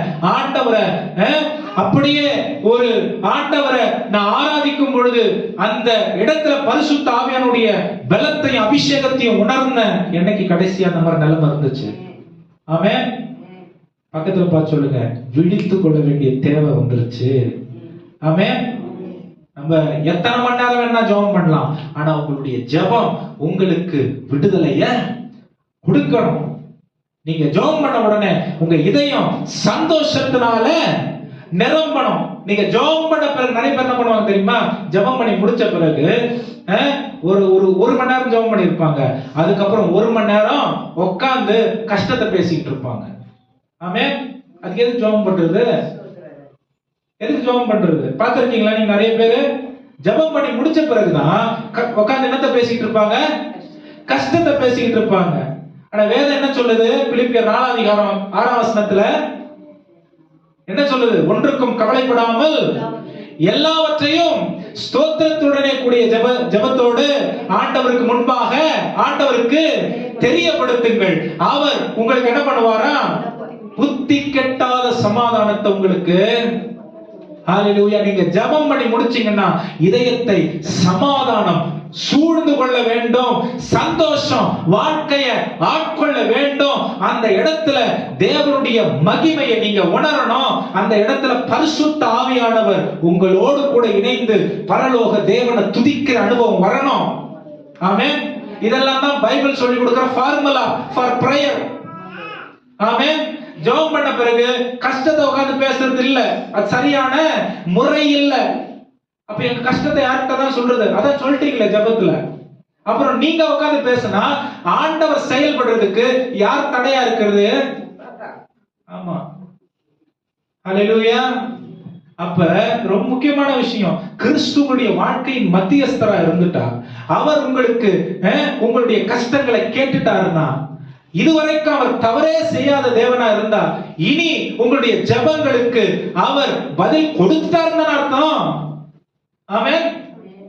சொல்லுங்க ஹalleluya. அது மட்டும் கிடையாது, கிறிஸ்துவின் சமாதானம், கிறிஸ்துவுக்குள் சமாதானம் உடைய இதயத்தில் ஆட்கொள்ள கடவுள்னு சொல்லி அங்க பவுல் எழுதுகிறார். பிலிப்பியர்ல எப்படி எழுதுறார் தெரியுமா? சிறைச்சாலையில் உட்கார்ந்து எழுதுறார். சந்தோஷமா இருங்கள், மறுபடியும் சொல்லுகிறேன், எப்பொழுதும் கர்த்தருக்குள் களி கூறுங்கள் சொல்லிட்டு அப்புறம் சொல்றாரு, ஆண்டவர் கிட்ட இருக்காரு. ஆமென். ஆண்டவர் எங்க இருக்காரா? தூரமா எங்கே இல்ல. நீங்க கத்தி கத்தி கையை தட்டி கையை தூக்கி கூப்பிட்டாதான் வருவாரு, அப்பெல்லாம் கிடையாது. ஆமென். பைபிள் என்ன சொல்லி கொடுக்குது? ஆண்டவர் கிட்ட இருக்கிறாரு. ஆமென். உங்களுடைய ஜெபத்தை ஆண்டவருக்கு எப்படி தெரியப்படுத்தணுமா? ஸ்தோத்திரத்தோடும் விண்ணப்பத்தோட ஆண்டவருக்கு தெரியப்படுத்தணும். அப்புறம் அவர் கிட்ட இருக்கிறதுனால அவர் எல்லாத்தையும் பார்த்துக்குவாருங்க. சமாதான இதயத்தை ஆட்கொண்டணும். ஆமென். ஹalleluya. அவர் எல்லாத்தையும் ஏற்றுக்கொண்டார் என்கிறதுனால இதயம் பரிசுத்த ஆவியானவரால் நிரப்பப்பட்டு நன்றி நிறைந்த இதயமா மாறணும். ஹalleluya. இதெல்லாம் பண்ணாததுனாலதான் ஒரே நிலை வாழ்க்கையில் காலங்காலமா இருக்கு. ஹalleluya. இதுலயே தெரியும் கிறிஸ்து வாழ்க்கையின் மத்தியஸ்தரா. என் வாழ்க்கைக்கு நானே போராடிக்கிட்டு இருக்கேன், நானே கஷ்டப்பட்டுக்கிட்டு இருக்கேன். வெறும் தேவனை வரும்போது ஆண்டவரை கூப்பிடுறேன், இந்த வாழ்க்கையை முழுசா அவர்கிட்ட ஒப்பு கொடுக்கலன்னு தெரியுது. ஹalleluya. அவர் நமக்குள்ள இருந்து செயல்படுறதுக்கும் நாமே கஷ்டப்பட்டு நம்முடைய வாழ்க்கையின் தரத்தை உயர்த்திக்கிறதுக்கும் வித்தியாசம் இருக்கு. நம்முடைய வாழ்க்கையின் தரம் நாமே உயர்த்தி கொள்ள முடியாது. ஹalleluya. அவருடைய ஒத்தாசை உலகத்துல நமக்கு தேவை. அவர் தருகிற சமாதானம் அது நித்தியமானதாய், சந்தோஷம் நித்தியமானதாய் இருக்கிறது. யோவான் 15:11 தான் சொல்லுது. ஹalleluya. யோவான் முதல்ல சமாதானம் அது நித்திய நித்தியமா இருக்கு. சந்தோஷம் நித்திய நித்தியமா இருக்கு. யோவான் 10:10 என்ன சொல்லுது? அவர் ஜீவனை பரிபூரணமாய் நமக்கு கொடுத்திருக்கிற தேவனாய் இருக்கிறார். அவர் ஜீவனை பரிபூரணமா கொடுக்கல, நாம் அவரை வாழ்க்கையின் மத்தியஸ்தராய் மாற்றி இருக்கிறதுனால நம்முடைய வாழ்க்கையும் பரிபூரணமான வாழ்க்கையாய் இருக்கும். ஹல்லேலூயா சொல்லுங்க, ஹல்லேலூயா. அப்ப அவர் எப்படிப்பட்டவராய் இருக்கிறாரு அப்படிங்கறத நாம் தெரிந்து கொண்டோம். ஆமென். அவருக்கு ஏன் முதலிடத்தை நம்ம கொடுக்கணும் அப்படின்னா, உலகம் முழுவதும் அவருக்கு முன்பாக முழங்கால் இட வேண்டிய ஒரு கனத்துக்குரிய தேவன் அவர். ஆமென். ஆண்டவர் சொல்றாரு, அவர் தன்னை சிலுவை பரியந்தம், பிலிப்பியர் 2 அதிகாரத்துல பார்க்கிறோம், மரண பரியந்தம் தம்மை தாழ்த்தினபடியினாலே பிதாவாகிய தேவன் அவரை பூமியை அவருடைய பாதப்படிக்கு, பூமியும் பூமியின் அனைத்து காரியங்களுடைய பாதப்படிக்கு கொண்டு வந்தார். கால்கள் யாவும் முடங்கும், நாவு யாவும் இயேசுவே ஆண்டவர் என்று அறிக்கையிடும். ஹல்லேலூயா. அவர் எல்லா கனத்திற்கும் உரியவர், அவர் எல்லா மகிமைக்கும் பாத்திரர். அதுல ஒரு துளி கூட நம்ம எடுத்துக்கொள்ளவே முடியாது. ஆமென். அப்ப என்னைக்கு நம்மள அவர் ரட்சித்தாரோ அன்னைக்கு இந்த வாழ்க்கை அவர் கையில கொடுத்துட்டு, இந்த வாழ்க்கை மூலமா அவர் எப்படி மகிமைப்படுறாரோ அந்த எல்லா மகிமையும் அவருக்குரியதா. அவன் கொஞ்சம் ஆசைப்பட்ட நீங்க சுமன் என் பேர் சொல்ல மாட்டானா, என் பேர் சொல்லவே மாட்டானே, அவன் சாமண்ணா அப்படி இதை நான் எதிர்பார்த்தேன்னு வைங்களேன், கனத்தை நான் திருடுறேன்னு அர்த்தம். ஆண்டவருக்குரிய கனம் ஆண்டவருக்கு மட்டும்தான். ஹல்லேலூயா. இந்த சரீரம் ஒரு போஸ்ட்மேன் மாதிரி, ஒரு தண்ணி பைப் மாதிரி. ஆமென். எல்லா ஞானத்தின் பிறப்பிடம் அவரிடத்துல இருந்து வருகிறது. என்னை யூஸ் பண்றாரு, அவ்வளவுதான். இதுல எனக்கு கனம் கிடையாது, எனக்கு மகிமை புகழ்ச்சி கிடையாது. என்னுடைய உச்சக்கட்ட கனம் என்ன தெரியுமா? இந்த வாழ்க்கை இயேசுவால் பயன்படுத்தப்படுகிற வாழ்க்கையா இருக்கிறது என்ற திருப்தி தான், சாட்டிஸ்பாக்சன். ஹல்லேலூயா. என் பேர் சொல்ல, என்ன கூப்பிடல, என் பேர் பின்னாடி பேரை போடல, டைம் இல்ல அதுக்கெல்லாம். ஆமென். அழிந்து போகிற ஆத்துமாக்கள் கூட்டமா அழிந்து போய்கிட்டு இருக்கு. நான் கொஞ்சம் லேட்டா வந்து என்ன கூப்பிட்டு முன்னாடி உட்கார வைக்கல, இதெல்லாம் இருக்கு, உலகத்துல இருக்கிறதுனால தான் சொல்றேன். Amen. Like pastor, like as pastor so as the believer. Amen. உடையக்காரன் அந்த மாதிரி தான் விசுவாசி அதே மாதிரி தான் இருக்கும். என்ன கூப்பிடல, என் பேர் சொல்லல, என்ன. ஆமென். ஹல்லேலூயா. கிறிஸ்து வாழ்க்கையின் மையப்பகுதியா இருக்க வேண்டும். ஆமென். அவர் இல்லாம என் வாழ்க்கையில எதுவும் இல்லைங்கிற நிச்சயத்துக்கும் உறுதிக்கும் அந்த நிலையில நான் வந்துடணும். வேற இந்த வாழ்க்கையை அப்ப எந்த எதிர்பார்ப்பும் இல்லாதவங்களை எதை காட்டி பிசாசு ஆசை காட்டுவான்? உங்களுக்கு எந்த எதிர்பார்ப்பும் இல்லை, ஏற்கனவே நிறைவா இருக்கீங்க. ஏசப்பா தான் இந்த வாழ்க்கையை ஆதாரம், ஆதி அந்தம், அல்வா ஒமேகாவா இந்த வாழ்க்கைக்கு ஏசப்பா மாறிட்டாருன்னா, கவனிங்க, எதை பிசாசு காட்டி ஆசை காட்டுவான்? எதை கொண்டு வந்து உங்களுடைய கவனத்தை திசை திருப்புவான்? ஆமென். ஹல்லேலூயா. அப்ப நமக்கு அழிந்து போறதுக்கும் இடறி போறதுக்கும் வழி ஏதாவது இருக்கா? இதுக்கு யார் இடம் கொடுக்கிறது? நம்ம தான் இடம் கொடுக்கிறோம். ஹல்லேலூயா. அப்ப இந்த வாழ்க்கை, அப்ப உங்களுக்கு புரியுதா நீங்க எவ்வளவு விசேஷமானவங்க ஆண்டவருடைய பார்வையிலன்னு? இப்ப புரியுதா ஆண்டவருடைய பார்வையில உங்களுடைய வாழ்க்கை எவ்வளவு முக்கியமானதா இருக்குன்னு? நீங்க ஆண்டவரை நடுவுல வச்சுட்டீங்கன்னு வைங்களேன், உங்க வாழ்க்கையின் குடும்பத்துல, வேலையில, படிப்புல, எதிர்காலத்துல, உங்களுடைய வருமானத்துல, எல்லாவற்றிலும் ஆண்டவரை நீங்க மத்தியஸ்தரா வச்சுட்டீங்கன்னு வைங்களேன், நீங்க குறைவில் இருக்க மாட்டீங்க. ஏன் தெரியுமா? ஆண்டவர் என் வாழ்க்கையில் எடுக்கிற தீர்மானங்கள்ல அவர் குறைவு, அதாவது அவர்கிட்ட குறை இல்லை, குறைவு செய்ய மாட்டார், தப்பு செய்ய மாட்டார், சரியானதை நம்முடைய வாழ்க்கைக்கு செய்கிற தேவனாய் இருக்கிறார். உபத்திரம் வரும், பிரச்சனை வரும், கவலை, கண்ணீர், கஷ்டம், பலவீனங்கள் வரும். ஆமென். ஹல்லேலூயா. இதெல்லாம் வரும்போது அவர் தூரம் போயிட மாட்டார், சைட்ல போயிட மாட்டார். ஆமென். அது உங்ககிட்ட தான் இருக்கு. அவர் கையில எல்லா சூழ்நிலையும் உங்களுடைய வாழ்க்கை நீங்க கொடுத்ததுதான் திரும்ப ஆண்டவரை கொடுங்க அப்படிலாம் நம்ம என்ன பண்ண முடியாது. அப்படி பண்ணா ரொம்ப ஆபத்தான ஒரு வசனம் எனக்கு ஞாபகம் வருது. ரோமரா 1:21 வாசிங்க. எனக்கு நினைவு சரியா இருக்கும்னா இந்த வசனத்தை வாசிங்க. ரோமர் 1:21.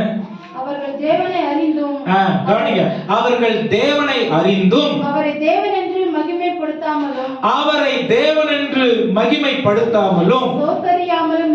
சோத்தரியாமலும் இருந்து அவர்களுடைய சிந்தனைகளினாலே வீணரானார்கள். தொடர்ந்து வாசிங்க. உணர்வில்லாத இவர்களுடைய இருதயம் இருளடைந்தது. அவர்கள் தங்களை ஞானிகள் என்று சொல்லியும் பைத்தியக்காரராகி அழிவில்லாத தேவனுடைய மகிமையை அழிவுள்ள மனுஷர்கள் பறவைகள் மிருகங்கள் ஊரு பிராணிகள் ஆகிய இவர்களுடைய ரூபங்களுக்கு ஒப்பாக மாற்றினார்கள். இதை நிமித்தம் அவர்கள் தங்களுடைய இதயத்தில் உள்ள இச்சைகளினாலே ஒருவரோடு ஒருவர் தங்கள் சரீரங்களை அவமானப்படுத்தத்தக்கதாக தேவன் அவர்களை அசுத்தத்திற்கு ஒப்பு கொடுத்தார். பாருங்க, ஏன் இந்த வார்த்தை இப்ப திடீர்னு ஏன் ஞாபகப்படுத்தினார் எனக்கு தெரியல. அவர் தேவன் என்று அறிந்தும் அவரை மகிமைப்படுத்தாததினாலே, ஸ்தோத்திரியாததினாலே, அவரை ஆராதனைப்படுத்தாததினாலே என்ன ஆயிட்டாங்க? ரொம்ப குறைவுள்ள நிலைமைக்கு போயிட்டாங்க. ஹல்லேலூயா. அந்த ஒரு நிலைமை நமக்கு வேணான்னு ஆண்டவர் நமக்கு சொல்லி கொடுக்கிறார், எச்சரிக்கிறார். ஹல்லேலூயா சொல்லுங்க. ஹல்லேலூயா. அப்ப முதல்ல நான் சொன்ன கால்கள் யாவும், ஏன் அவர் நமக்கு தேவை? கால்கள் யாவும் அவருக்கு முன்பாக முடங்கொன்னு யாரு நியமித்திருக்கிறது? பிதாவாகிய தேவன் நியமித்திருக்கிறார். அவருடைய கட்டளைகளை நான் மீற கூடாது. அப்ப என் கால இயேசு கிறிஸ்துவுக்கு முன்பாக முடங்கும்னா வேற எங்கேயும் முடங்க கூடாது. நிறைய நேரம் நம்ம நிலைமை எப்படி மாறி இருக்கு தெரியுமா? கால்கள் வெளிப்புறமாய் கை, காலு, உடம்பு, முகம் எல்லாம் ஆண்டவருக்கு முன்பாக நமஸ்கரித்துக் கொண்டிருக்கோம். ஆனா இந்த சரீரம் நமக்கே விக்கிரகமா மாறி நமக்குள்ள இருக்கிற நம்முடைய இச்சைகள் என்ன பண்ணணும்னா நம்மள வணங்கிக்கிட்டு இருக்கோம். ஆமென். ஆண்டவர் இருக்கிற இடத்துல நம்மள நம்ம வச்சுக்கிறோம். அப்ப என்ன நடக்கும்? நான் எவ்வளவுதாங்க ஜெபம் பண்றது, இன்னும் எவ்வளவுதான் சோர்வு வந்துருது. ஆமென்.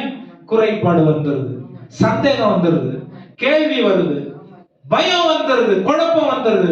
ஏன் வருது அப்படின்னா ஆண்டவர் நம்முடைய வாழ்க்கையில் மத்தியஸ்தராய் இருக்க வேண்டிய இடத்துல உள்ளும் புறம்பும் இல்லாமல் இருக்கிறதுனால. ஹல்லேலூயா சொல்லுங்க. ஹல்லேலூயா. என்ன சொல்றீங்க? ஆண்டவர்கிட்ட பேசிட்டு இருக்காரு. ஆமென். அப்ப ஏன் அவர் எப்படிப்பட்டவராய் இருக்கிறாரா? வெளிப்படுத்தல் விசேஷம் 5:12 இதோட முடிக்கலாம். வெளிப்படுத்தல் விசேஷம் 5ஆம் அதிகாரம் 12ஆம் வசனம். அவர் எப்படிப்பட்டவராய் இருக்கிறார்? என்றென்றைக்கும் அவர்களும் மகா சத்தமிட்டு அடிக்கப்பட்ட ஆட்டுக்குட்டியானவர் வல்லமையும் ஐஸ்வர்யத்தையும் ஞானத்தையும் பலத்தையும் கனத்தையும் மகிமையையும் சோத்திரத்தையும் பெற்றுக்கொள்ள பாத்திரராய் இருக்கிறார் என்று சொன்னார்கள். ஆமென். ஹல்லேலூயா. ஏன் இந்த ஆண்டவருக்கு நம்முடைய வாழ்க்கையில 100% கண்ட்ரோல கொடுத்துறணும் அப்படின்னு சொன்னா, அவர் பாருங்க, பைபிள் சொல்லுது, பரலோகத்துல வானத்தில் இருக்கிற எல்லா தேவனால் படைக்கப்பட்டிருக்கிற படைப்பும், வானத்தில் இருக்கிறதான தூதர்களும், வானத்தில் இருக்கிறதான தேவனுடைய சத்தத்தை கேட்கிற எல்லாம் அப்படியே இயேசுவின் சத்தத்திற்கு கீழ்ப்படுகிறது. அவர் சொல்லுகிறத மட்டுமே செய்கிறது. வானம் நிறைவு, ஆமென், பூமி குறைவு. ஆமென். ஆத்துமா நிறைவு, சரீரம் குறைவு. ஆமென். இந்த சரீரம் இந்த ஆத்துமா சொல்லுகிறத கேட்கல அப்படின்னா ஆத்துமானா ஜீவாத்துமா, கலங்கமற்றது. கேட்கலன்னா குறைவுள்ள உலகத்தோட ஒட்டி உறவாடிக்கிட்டு இருக்கோம்னு அர்த்தம். ஆமென். இந்த ஆவி படைத்த தேவனோட நெருங்கி உறவாடி அவருக்கு அவர் உகந்த ஸ்தானத்தை கொடுத்துருச்சுன்னா இந்த சரீரம் நிறைவான சரீரம் இல்ல, இந்த வாழ்க்கை பரலோக நிறைவுக்கு இணைந்து வாழ்கிற வாழ்க்கை என்று அர்த்தம். ஹல்லேலூயா. பக்கத்துல பார்த்து சொல்லுங்க, நீங்க குறைவுல வாழ்வது ஆண்டவருக்கு விருப்பம் இல்லை. எந்த குறைவும் சரி, சரீர குறைபாடு, ஆமென், பொருளாதார குறைபாடு, கணத்துல, சமுதாயத்துல, மதிப்புல குறைவோடு இருக்கிறது, எதுலையும் சுகத்துல குறைபாடா இருக்கிறது, சுகவீனமா இருக்கிறது, பணத்துல குறைபாடா இருக்கிறது, ஆண்டவருக்கு விருப்பம் இல்லை. ஏன் விருப்பம் இல்லை? அவர் நிறைவான தேவனா இருக்கிறார். ஆமென். நிறைவான நடத்துதலை நமக்கு கொடுக்கணும், பரலோகத்தின் நிறைவை பூமியில நாம் அனுபவிக்கணும் அப்படிங்கிறது அவருடைய ஆசையா இருக்கு. அதுக்கு ஒரே வழி கிறிஸ்து இந்த வாழ்க்கையை நடத்தும். ஆமென். கிறிஸ்து இந்த வாழ்க்கையை நடத்தும். ஹல்லேலூயா. அவர் நம்முடைய வாழ்க்கையின் மத்தியஸ்தரா மாறிட்டா எப்படி இருக்கும் தெரியுமா? ஆமென். எப்படி இருக்கும்? நம்முடைய வாழ்க்கையில நிறைய தப்பு நாம் செய்ய மாட்டோம். ஆமென். நம்முடைய வாழ்க்கையில எல்லா நிறைவையும், சின்ன சின்ன விஷயங்கள் நிறைவை நாம் பார்க்க முடியும். ஹல்லேலூயா. நான் போராட்டம் வரும், பிரச்சனை வரும், இதெல்லாம் நான் நிறைவு அப்படின்ன உடனே கஷ்டமே இல்லாத வாழ்க்கை நினைச்சிடாதீங்க. ஆமென். என்ன வந்தாலும் ஆமென், அவருடைய ஆளுகை நம்மளை அப்படியே பாதுகாத்து, நம்மளை அப்படியே என்ன சொல்றதுங்க, பரலோகத்திற்கு நேராய் கொண்டு போறதுக்கு அவர் அயராது உழைச்சிக்கிட்டே இருப்பார். ஆமென். ஹல்லேலூயா. எப்படி செக் பண்ணிக்கிறது? நான் ஆண்டவருக்கு முதலிடத்தை கொடுத்திருக்கிறேனா அப்படிங்கறத நான் எப்படி செக் பண்ணிக்கிறது? என் வாழ்க்கையினுடைய செக் லிஸ்ட் என்னது? எப்படி செக் பண்றது? 1, வேத வசனம் என்னை குற்றப்படுத்தக்கூடாது. ஆமென். 2வது, எனக்குள்ள இருக்கிற பரிசுத்த ஆவியானவர் என்ன வழிநடத்துறதுக்கு தடுமாறக்கூடாது. ஏன் அவர் தடுமாறக்கூடாது? மாம்சம் ஆவிய ஒடுக்கிறதுக்கு போராடிக்கிட்டே இருக்கும். ஆமென். அப்ப இந்த மாம்சத்துக்கு நான் அதிகமா இடம் கொடுத்தேன்னா பரிசுத்த ஆவியானுடைய ஆலோசனையும் ஆளுகையும் எனக்கு தெரியாது, நடத்துதலைன்னா புரிஞ்சுக்க முடியாது. ஆமென். அது மட்டும் இல்ல, அவர் எப்படி என்ன நடத்துறாருன்னு எனக்கு தெரியும் அப்படின்னா சமாதானத்தினால் நான் எப்பொழுதும் நிறைந்து காணப்படுவேன். ஹல்லேலூயா. சொல்லுங்க ஹல்லேலூயா. கண்ணீர் கவலையின் மத்தியிலும் என் சந்தோஷத்தை யாரும் எடுத்துட முடியாது. ஹல்லேலூயா. இதுதான் இயேசுவை மையப்படுத்தி வாழுகிற ஒரு பாதிதான் நான் சொன்னேன். இயேசுவை மையப்படுத்தி வாழ்ந்தா எப்படி வாழ்க்கை இருக்கு, அதாவது அவர் மையப்படுத்தி வாழ்ந்தா எப்படி கனி கொடுத்து வாழுகிற வாழ்க்கை இருக்குங்கிறது ஒரு பெரிய இது இருக்கு. அதுக்கு டைம் இல்லை. எல்லா கண்களையும் மூடி கர்த்தரை நோக்கி பார்க்கலாம். சொல்லுங்க, ஆண்டவரை பார்த்து, ஆண்டவரே இந்த காலை வேளையில என்னுடைய கரத்துல ஒப்பு கொடுக்கிறோம். ஹல்லேலூயா. ஸ்தோத்திரம். ஒரு அர்ப்பணிப்பா இந்த வார்த்தை ஆண்டவரை பார்த்து நீங்க சொல்ல முடியுமா? உம்மை அல்லாமல் யாரை நான் நேசிப்பேன்? உமக்காக அல்லாமல் யாருக்காக வாழுவேன்? உம்மை அல்லாமல் யாரை நான் நேசிப்பேன்? உமக்காக அல்லாமல் யாருக்காக? இந்த வார்த்தை ஆண்டவர் ஏற்றுக்கொள்ள முடியுமா? நீங்க சொல்ற இந்த வார்த்தைய உங்க வாழ்க்கையா இருக்கா? அந்த காலை வேளையில இல்லனா சொல்லுங்க, ஆண்டவரே என்னை வெறுமையாக்குகிறேன், என்னை அர்ப்பணிக்கிறேன், நான் மனம் திரும்ப பரிசுத்த ஆவியானவர் எனக்குள்ளே கிரியை செய்ய நான் ஒப்பு கொடுக்கிறேன். ஆண்டவருடைய பாவங்களை நான் வெறுத்து விட்டு விடுகிறேன்.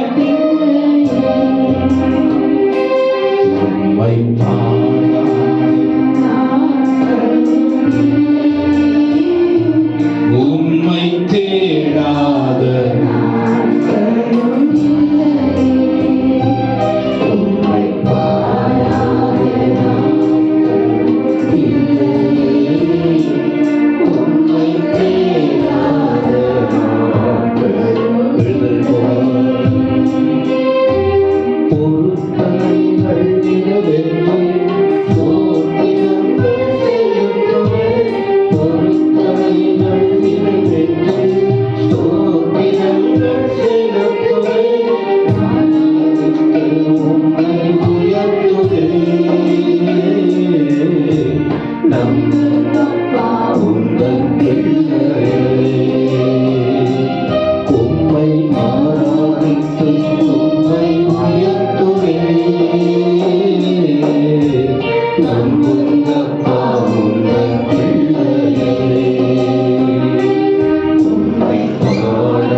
வெளியில போகும்போது ஆவிக்குரியதை ஆலயத்தோட விட்டுட்டு மாமிசத்தில் வெளியே போய் வாழ போகிறோமா? ஆவி ஆத்மா சரீரம் என்ற தன்மையோடு கர்த்தர் என்னை படைத்து பிதா குமாரர் பரிசுத்த ஆவியானவர் பரலோகத்தில் நம்மை வரவேற்க காத்திருக்கும் போது மேலே போவதற்கு ஆயத்தப்பட போறோமா? எழுந்து போக போறோமா? ஆரம்ப பள்ளிக்கும் கல்லூரிக்கும் வித்தியாசம் இருக்கு. புது விசுவாசி இப்பதான் ஸ்கூல்ல சேர்ந்தது, அவங்களுக்கு ஒன்றும் தெரியாது.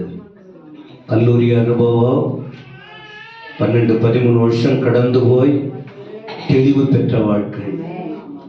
தெளிவா கர்த்தருடைய வார்த்தை நமக்கு ஆண்டவர் கொடுத்துக்கிட்டு இருக்கிறார்.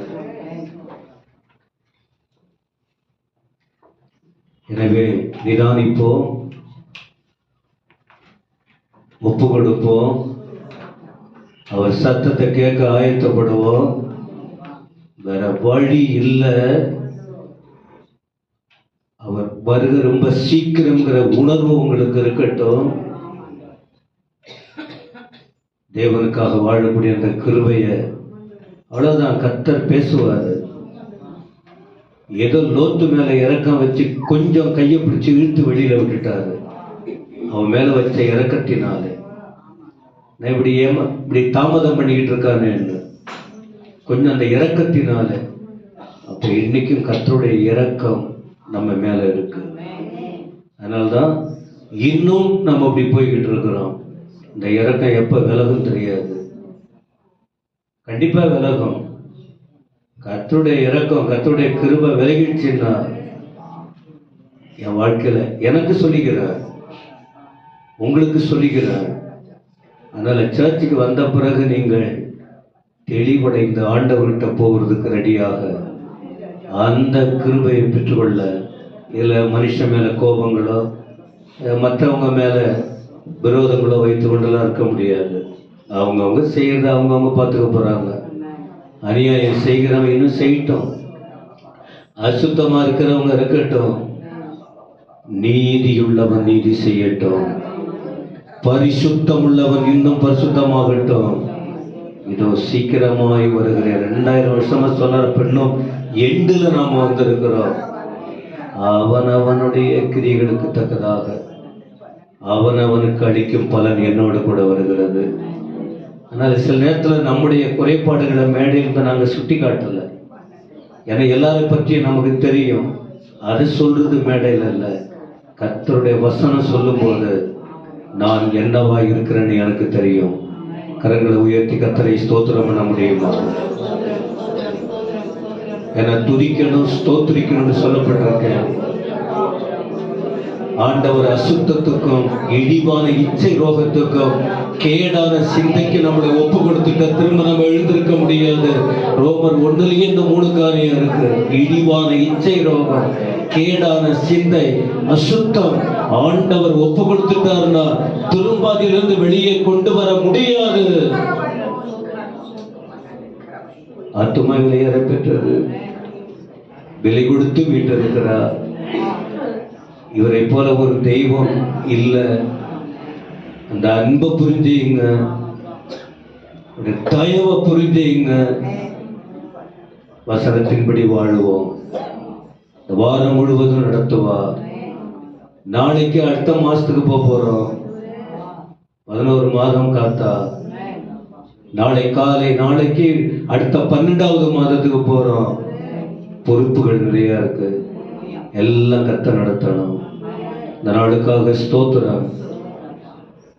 இந்த இடத்துக்கு வந்து போறவங்க ஒன்று ஆறுதலா போகணும் ஆண்டவரே, இன்னொன்று உணர்ந்து போகணும். தங்கள் நிலைகளை உணர்ந்து விட வேண்டியதை விட்டுட்டு போகணும். இன்னொரு பக்கம் பரிசுத்த ஆவியானவர் காயப்பட்ட இதயங்களை கட்டி நிறைவோடு அனுப்பணும். ஏன்னா இது உம்முடைய வார்த்தையிலிருந்து புறப்படுகிற வல்லமை. அப்படி நீ செய்வி. இன்னும் வசனங்களை அதிகமாய் சொல்ல சாம பயன்படுத்தும். உங்க நாமம் மகிமைப்படட்டும். இன்னைக்கு இருக்கிற ஊழியங்கள் எல்லாம் உங்க ஞானம் எங்களுக்கு வேணும். உம்முடைய ஞானம் எல்லாரும் ஒத்துழைப்பு கொடுக்கட்டும். ஞான ஸ்நான நேரத்துல ஊழியத்துல ஈடுபடுகிற ஆண்கள் பெண்கள் இருக்க வேண்டும். சில நேரத்துல ஓடிடுறாங்க. சபை உரிமை இல்லாம தெளிவை நீங்க தான் எல்லாருக்குமே கொடுக்கணும். நீங்க மட்டும் பெருகணும் ஆண்டவரே. ஒரு துளியோட எங்களுக்கு மகிமை வேணவே வேணாம். நீங்க மகிமைப்படுத்தினா படுத்தோம். இயேசுவின் நாமத்தில் வேண்டிக் கொள்கிறோம் பிதாவே. இந்த கர்த்தரா இருக்கிற இயேசு கிறிஸ்துவின் கிருபை, பிதாவாகிய தேவனுடைய அன்பு, தூயாவியனுடைய நிறைவான ஆசீர்வாதம் அனைவரோடும் கர்த்தர் இயேசு வருகிற வரைக்கும் நிலைத்திருப்பதாக. நாத்துமாவே கர்த்தரை முழு உடமே நாத்துமாவே கர்த்தரை ஒரு செய்த சகல உபகாரங்களை வருவாரே. ஆமென். கர்த்தர் ஆசீர்வதிப்பாராக.